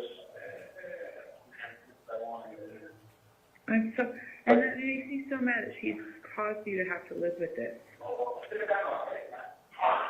I mean, Like, I could have done something different. I should have stood up and I should have said no. yeah.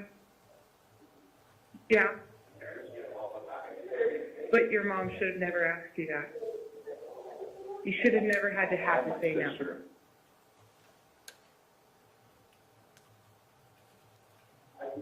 The same person who planned this is the same person who baked cookies. It's the same, like, And that's wild. Like, she's the one who made me my chocolate chip cookies without chocolate chips. I know. Yet, And blueberry muffin cake for your birthday. yeah. But this is what she wanted to do. This is I mean, she had it, and then there's consequences. She had to. I just don't think, she just doesn't think far enough ahead. She never has. And I think she just is so used to getting away with everything, she just... I literally warned her. I said, this will change so many lives. You won't even know how many lives it's going to change. Oh my God, you said that? Wow. Yes. I said, this is a decision you can't take back. I said that to her. Wow. Kevin. Yeah, so there's that. You were the voice of reason that we all wish we could have, like, seriously, that's what Rachel and I were talking about, like, the reason she didn't want to tell us is because she didn't want to hear our opinion. But you gave her the opinion that we would have given her, like, what the fuck are you, this is insane.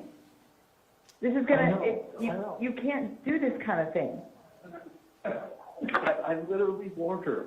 I was like, this is going to have long, like, I said, I don't remember exactly what I said, but I know I got it across very eloquently and very efficiently of, like, this is not the best idea you're having. Like, think about it for a second. Oh my God. But, and then that's why I feel so much blame, because I didn't step up at that point and be like, you know what, no, I need to take my own advice. Yeah. I trusted her. That was your son, Kevin Ellis, right? That was Kevin. He was saying that you were the one that made this plan, right? That's what he said. And you believe that's because he's trying to save face with the rest of your family, right?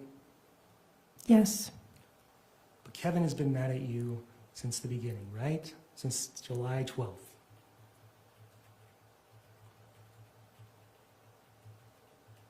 I don't know if he's been mad at me or not. I could show you, you said you have not talked to Kevin since the incident. Correct. I could show you it's marked as State's Exhibit 131.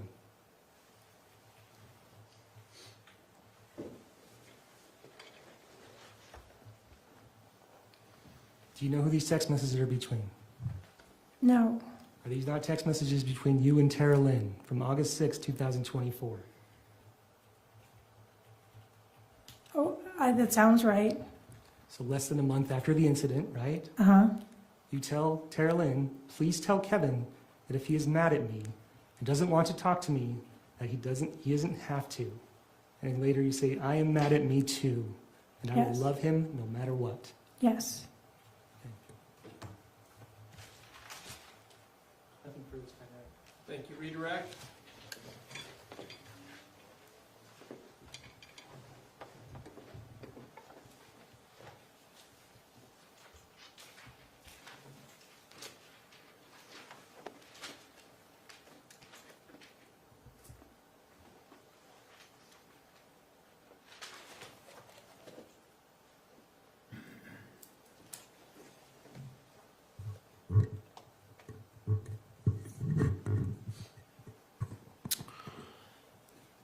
Tracey, some of the beginning questions to you was asked by the prosecution. You're very involved in your kid's life. Is that right? Yes. When you sent a text to Kate offering for a hotel room, is that you being involved in your kid's life? It's me offering to help and be involved, yes. How old is Kate? 36 or 37. And have you found that Kate always does what you tell her to do? No. Have you found that Kate most of the time does what you tell her to do? No. Have you found that Kate rarely does what you tell her to do? Yes. And has that been the Kate who's been your daughter? Yes. And so as you have given advice to Kate and words of encouragement to Kate on all circumstances, has she heeded your advice? Sometimes yes, mostly she chooses and does what she thinks is best. On Exhibit 148, you advised her to put a dab in the spare tire. Do you remember that text we saw? I do. And you were basically telling her where to put marijuana. Is that right? Yes. Are you a marijuana smoker? No. And why did you advise her to do that to avoid getting in trouble? Because I was trying to protect her from being arrested while she's traveling across state lines with something that's illegal in one state and sometimes legal or not legal in another state. Okay. Is it your understanding marijuana is legal in California? Yes. Is it your understanding marijuana is not legal in the state of Utah? I thought if you have a green card, it's sometimes legal. A green card? It's a card, medical marijuana use card. Okay, so there's some times here in the state of Utah, to your understanding, you can use marijuana. Is that right? Yes. With a proper card. Yes. But in California, is it your understanding that's not needed? Yes. And did you know that she was driving from Temecula, California into Utah? Yes. Did you know that she's going to drive about 275 miles in the state of Utah? Yes. Who was in the car with her? Her 2 children. And what would happen in your estimation if she got pulled over by law enforcement during that drive on June 20th? She would either get a ticket or get arrested. Yeah, and were you trying to avoid that worse option? Yes. Did it cross your mind that if she got ticketed and arrested 200 miles from home, that the 2 babies would be alone and in custody of someone else? Yes. Were you trying to protect that situation? Yes. Did you approve of her smoking? No. Did you want Matt dropped off the Fan Dam chat account? Yes. Why? So for privacy, so that Kate could say things about where she is or what she's doing and choose to tell Matt what she'd like, not have him just read what was going on. Is this account open to all family members who have phones? Yeah, I don't think everyone's That on a it. yes? Yes. Is it open to Teralyn? Yes. Is it open to Rachel? Yes. Is it open to Kevin? Yes. Can you just text silly things to each other on Yes. this text? Yes. Is it open to David, who is Teralyn's husband? Yes. Is it open to Matt, who is Kate's husband? Yes. Is it open to Rachel's husband, whose name I don't know? Michael, yes. Michael, okay. So it's open to lots of family. And on June 20th, a major event took place, didn't it? Yes. Kate left her husband. Yes. And so is that the reason you asked that he be removed from the Fan Dam account? Yes. Did you disapprove of her dating, Kate? I had mixed feelings about it. I disapproved, but was trying to not rile her up. So what in your estimation would have happened if you said to your daughter, who's 36, 37 years old, you shouldn't date? How do you think she would have responded? She did respond. I said no a couple of times. She pouted. She got mad. Nothing major. But she didn't heed to your advice? No. So when you texted her saying, going out on Monday, Remember that text you saw earlier? Yeah. Was that going out on Monday an opportunity for you to disapprove of her dating? I was trying to be nice. Trying to keep the peace with your daughter, Kate? Yes. But it was always peaceful with Kate, wasn't it? No.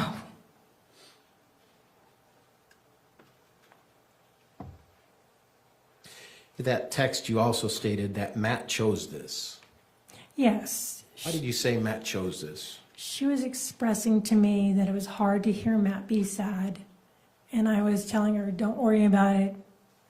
He created the situation of arguing, and he at least participated in the marital discord. Do you think the alcoholism had a lot to do with Matt's choice Yes, in relationship to the relationship? absolutely yes. Amy Johnson's a friend of yours? She is. Did you take stuff from Amy Johnson without her knowing? Or did you have someone assist in that? I had Teralyn help, yes.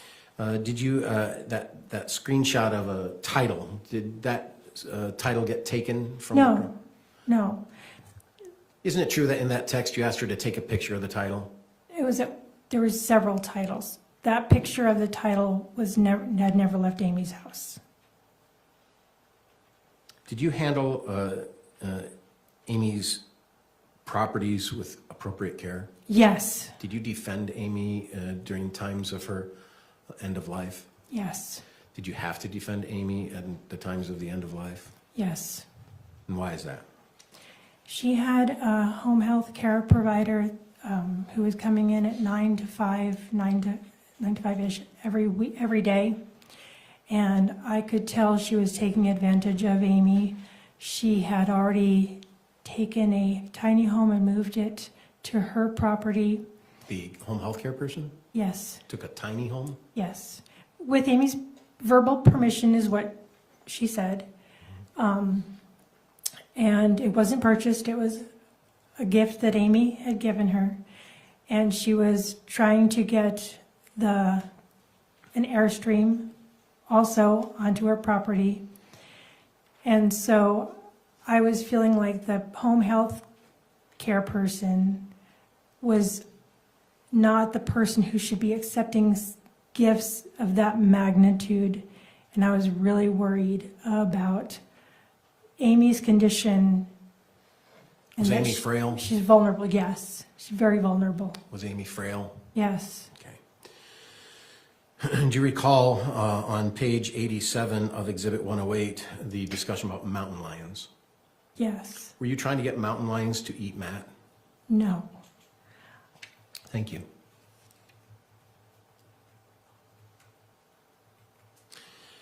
Isn't it true that you and Kate and Rachel and Teralyn and Kevin all participated in a conspiracy to lure Matt to Utah and kill him?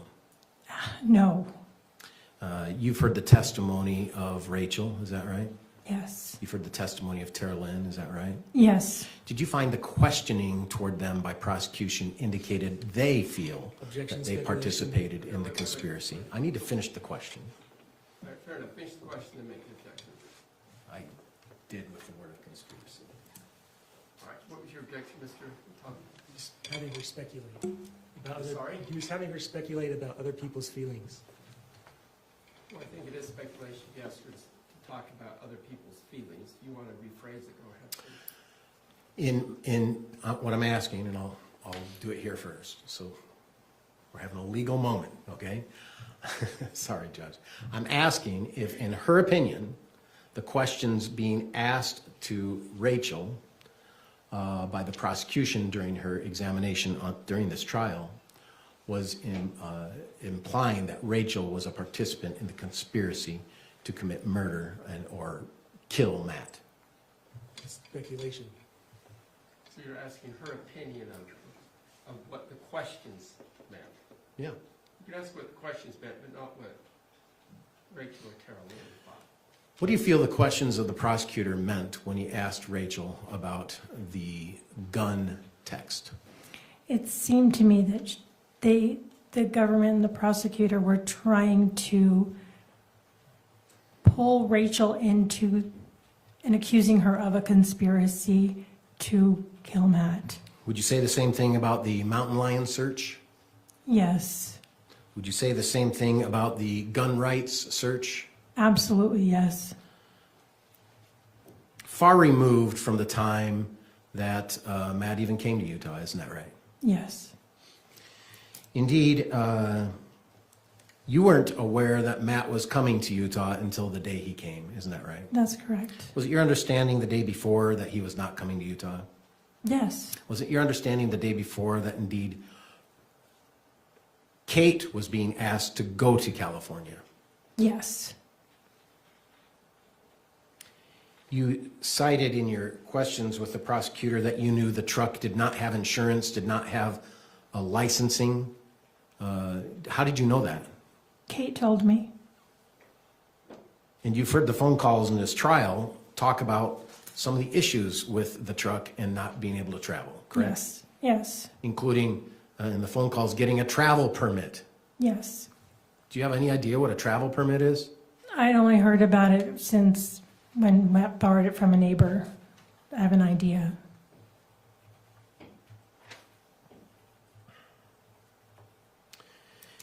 Indeed, you're being accused of the conspiracy of Matt regarding the parental kidnapping searches, aren't you? Yes, And why did you search parental kidnapping?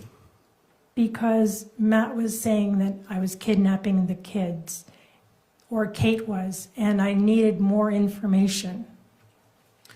Were you protecting your children at Yes. that time? Yeah, I just, Or at least one child? yeah,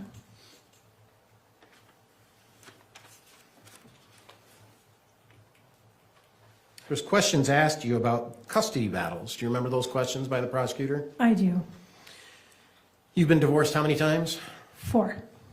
And had you been involved in custody battles in those divorces? Custody disagreements. How about the divorce itself and custody battles? Who gets custody? Yeah, we've discussed in 2 of the divorces, we didn't see eye to eye. But did you come to an agreement? Oh, yes. How long did it take? A month or 2?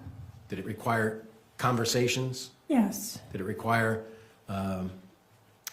each party bending a little bit to come to an agreement? Yes. Did you think Kate would not get custody of the children? No, I thought she would get custody the way divorce where you share custody. You thought it'd be a shared custody experience? Yes. How old was Steele? 3, he turned 4. Did you think Matt would get custody? He would get shared custody, yes.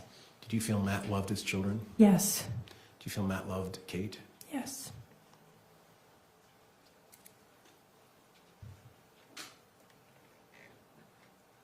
Do you remember texting your brother, I want him to show up? Yes. Who are you referring to as him? Matt. And why did you want Matt to show up? I wanted him to come and talk to Kate because then he would be talking the way I thought it would happen on the 20th, which is around people. Have a conversation where they could talk about a very sensitive subject. Like divorce? Yes. Have you ever seen or heard Matt and Kate talk about sensitive things before? No. Have you ever heard Matt and Kate talk about non-sensitive things before? Yes. Did it ever get volatile? Yes. Did it ever get extreme? Yes. Did it ever worry you? Yes. Did it worry you how Kate responded to Matt? Yes. Did it worry you how Matt responded to Kate? Yes. Did you find their interaction verbally to be wrong? Yes. So the reason you stated to your brother on June 29th that you want him to show up is that you wanted Matt to have that conversation. Yeah, in a place where it would be safe for them and possibly they could make progress if there were other grown-ups around. This is only 9 days after I know. Kate I left. know. Let me finish and then you can sorry. finish. And you didn't there either, so. These are recorded, so we need to know who's talking. Okay? Yes. Perfect, thanks. Did you get reminded during the prosecution's questions about the time frame of the Costco credit cards? Yes. So does that seem to be accurate about when you called Costco to get the credit cards? Yes. Are you lying about the purpose of why you got Costco credit cards? No. Why did you get a Costco credit card for Kate? So that she could rent a car, And? have a credit card to buy things, And what was the purpose of that credit card? so she could rent a car and drive out to Utah. And you knew that to be the case. Absolutely.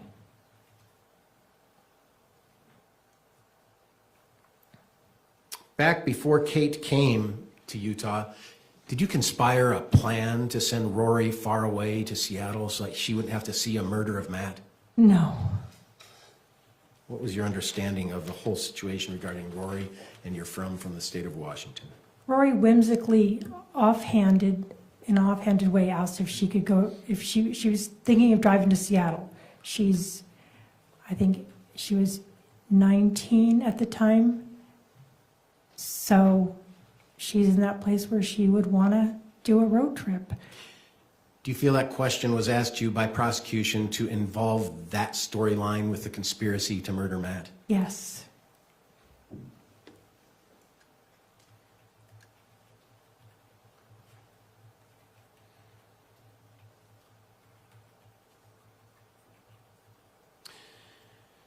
Where was all of Kate's items while she was living at your house?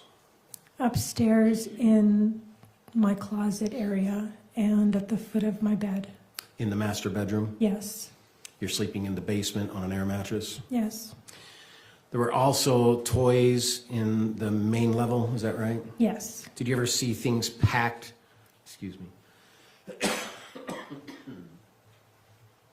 Did you see things packed by Kate in preparation for her to go to California? I didn't see anything packed per se, but I was making sure all of her clothes were clean for her to pack. I wasn't paying attention to her process. In your estimation, how long would it take for Kate to pack her stuff, throw them in the truck, and head out? 15 minutes? So she didn't have a lot of stuff. No.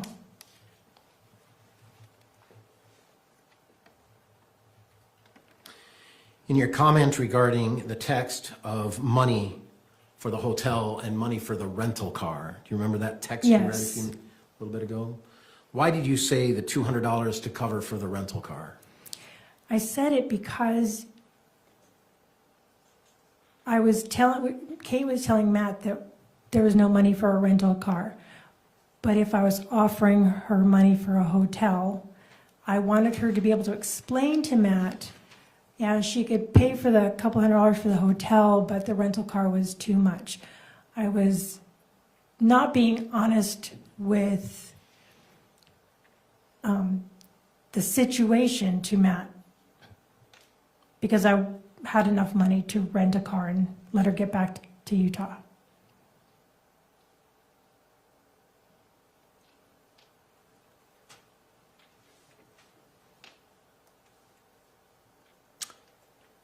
How well do you remember the 10 minutes after Matt was killed?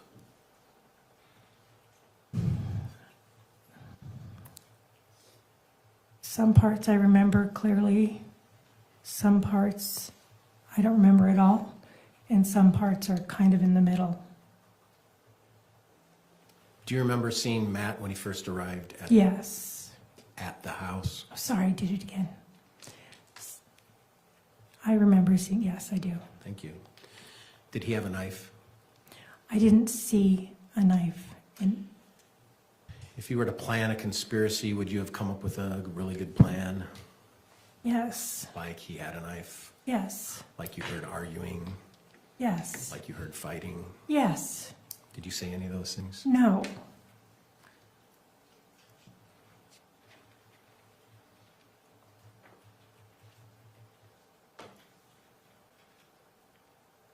When the 911 operator mentioned the name Caitlin, did you have any idea what she was talking about? No.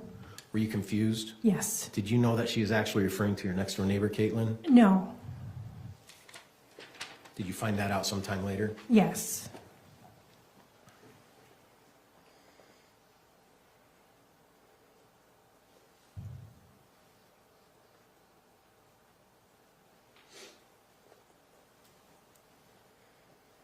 You've heard Kevin's voice in that video or the audio recording, right? Yes. Have you ever had an opportunity to speak from the jail? Yes. And are you aware that these recordings are recorded? Yes. How are you aware? It says so every time you start a phone call that the call is being recorded. So not only does the person making the call know, but the person receiving the call knows. Isn't that correct? Yes. And Kevin said that you're scheming. Is that right? Yes. Kevin said that she beat Cheyenne, then he corrected, he beat Cheyenne. Yes. And then he said, I wanted to tell you for so long. Yes. But why didn't he tell her? I don't know.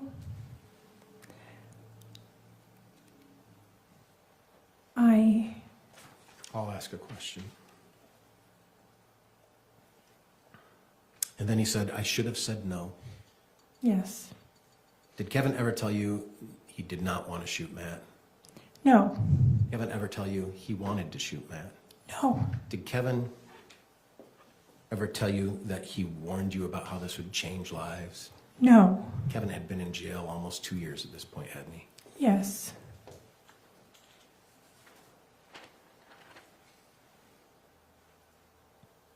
Did Kevin literally warn you about the damage this would all cause? No. Did Kevin tell you he was using cocaine? No. Was Kevin using cocaine? Yes. No further questions. May recross? Quickly, Your Honor. Isn't it true that every single thing that every witness in this case has been asked about has been their own statements through the evidence? Yes. Their own cell phone call logs? Yes. Their own text messages? Yes. Their own web history? Yes. And oftentimes, if I ask you a hard question, you have a hard time answering that. Objection, Your Honor. That misstates her way of testifying today. Okay. So when you say that you want to kill Matt, it's just a joke, right? It's an expression. It's not a joke per se. It's an expression of frustration. So searching mountain lions, you're not really thinking about mountain lions eating Matt. It's just an expression of frustration?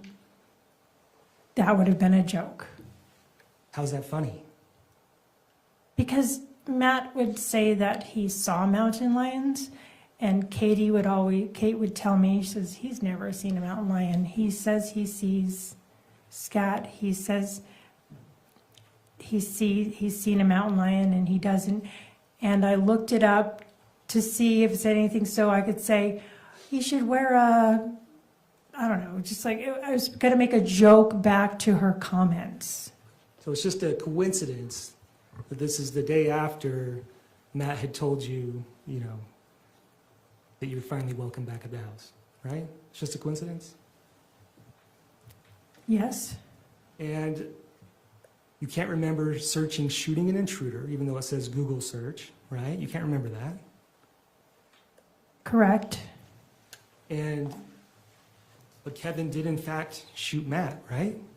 Yes. And he told the police that basically Matt was an armed intruder. Isn't that correct? Yes. That he entered the house without permission, right? I don't know if he told the police that.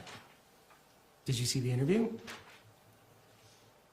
Did I see Kevin's interview? Yes. I don't think so. Okay. And you agreed that it's not reasonable that Matt would have had a knife, right? Yes, I agree that's reasonable. But then you can't even tell me whether Matt had a knife or not when he got shot. I said I didn't see one in his hand. You were mere feet from him, sitting in the kitchen, right? Yes. You hear a whole bunch of gunshots, right? I didn't see Matt get shot. Right, but you heard a bunch of gunshots, right? Yes. All you had to do was basically lean forward and look over and you could have seen it, right? I wouldn't have. You said you could see the stairs. Yes. And now you're saying you walk over there, you get within inches of him, and you don't know if he has a knife. That is true. I don't remember seeing a knife. I'm trying to remember. In fact, It's okay. You didn't see a knife. That's your No. testimony, right? I wasn't looking for anything. Okay. It's a yes or no. You didn't. Your answer is no. You did not see a knife, right? Yes, Okay. But when you're on 911 call, you said Matt came in with a knife, right? yes, And that your son shot him. yes, And you told Diane that Matt didn't knock on the door, yes, didn't ring the doorbell, right? yes. And you were using that as justification to explain why Matt got shot, weren't you?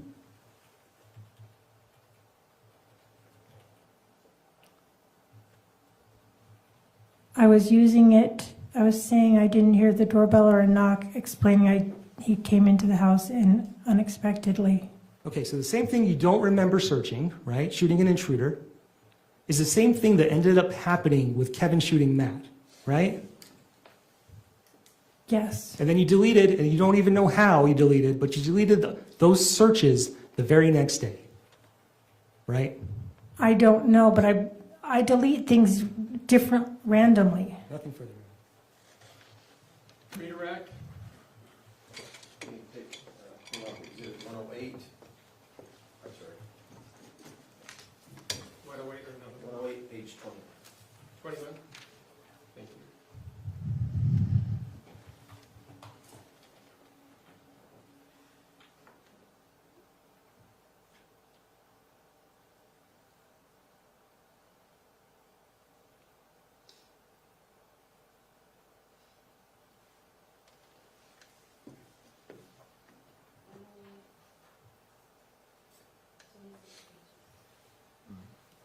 I'm looking at call log. Is that search history? Oh, yeah, search history ones. 109? Okay, sorry. 109, page 21. Entry 285. Page 21.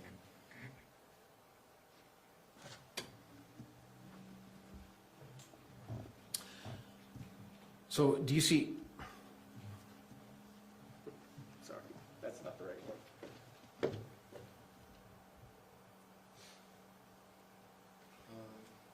is that 21 of 53 or is that 21 of 47? So I'm looking for the other. Search.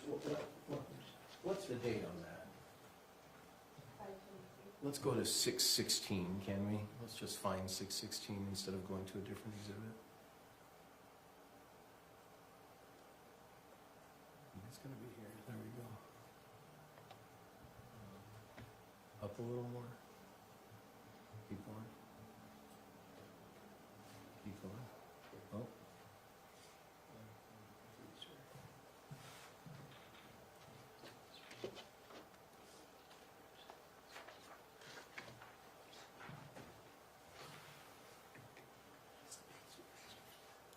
Page before.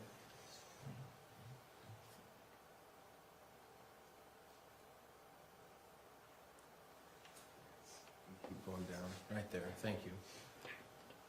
We have this. We have the same exhibit on different printouts, Judge. I'm sorry. No, I understand. That's fine. There's a lot of exhibits to work on. So June 16th, 2024. That is in and around the time of the decision Kate makes to go to Utah. Is that accurate?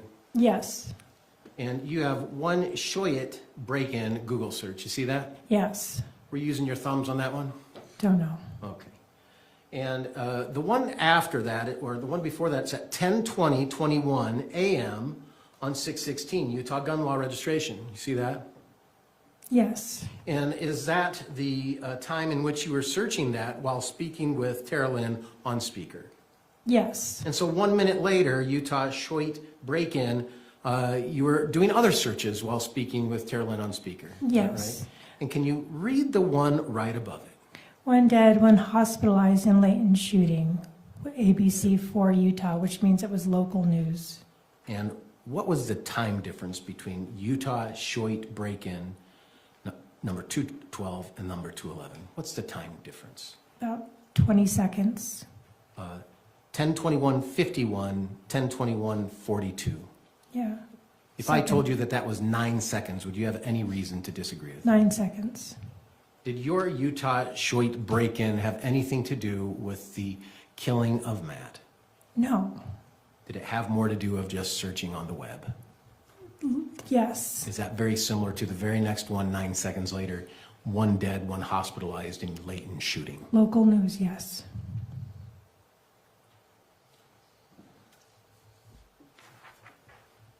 Exhibit 44, we don't need to pull it up, but Exhibit 44 is the picture of Matt laying down in front of the staircase. Yes.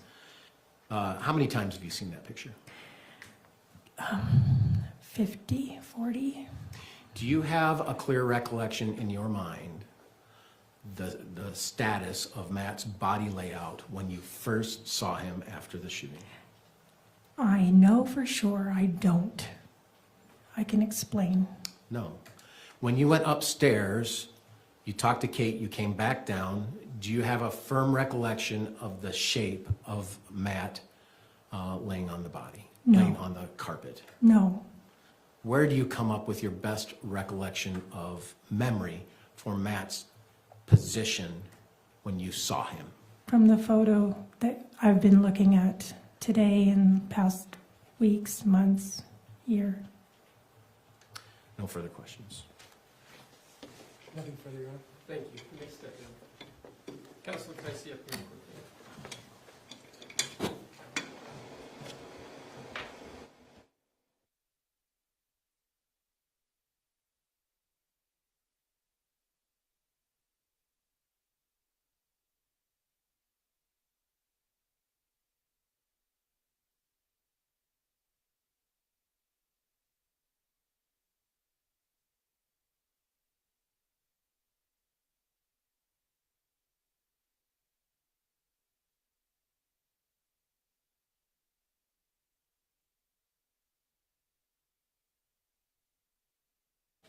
Right, Mr. Facemyer, please call your next witness. Your Honor, the defense rests. Thank you. All right, ladies and gentlemen of the jury, well, before I give you that announcement, Mr. Watabe, formally, any rebuttal witnesses? No, Your Honor. All right. So with that, both sides have rested the evidence. However, the most difficult part will start tomorrow when we do oral arguments and closing arguments. I read you the jury instructions, then you do your deliberations.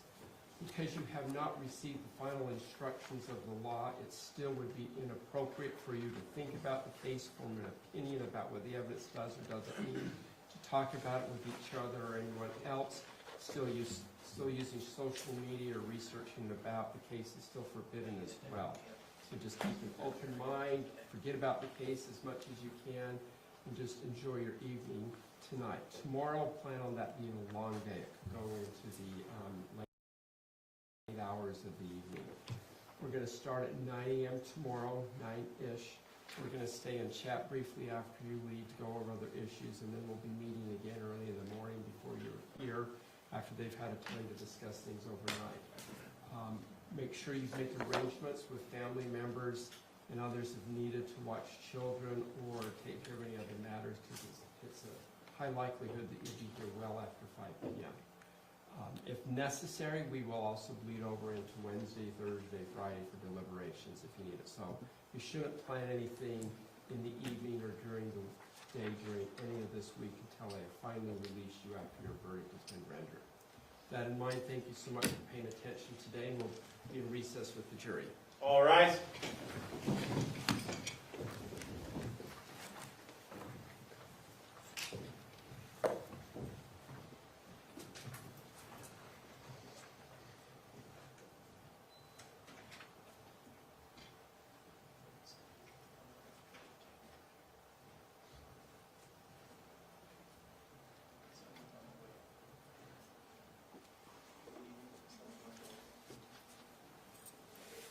Thank you. Please be seated.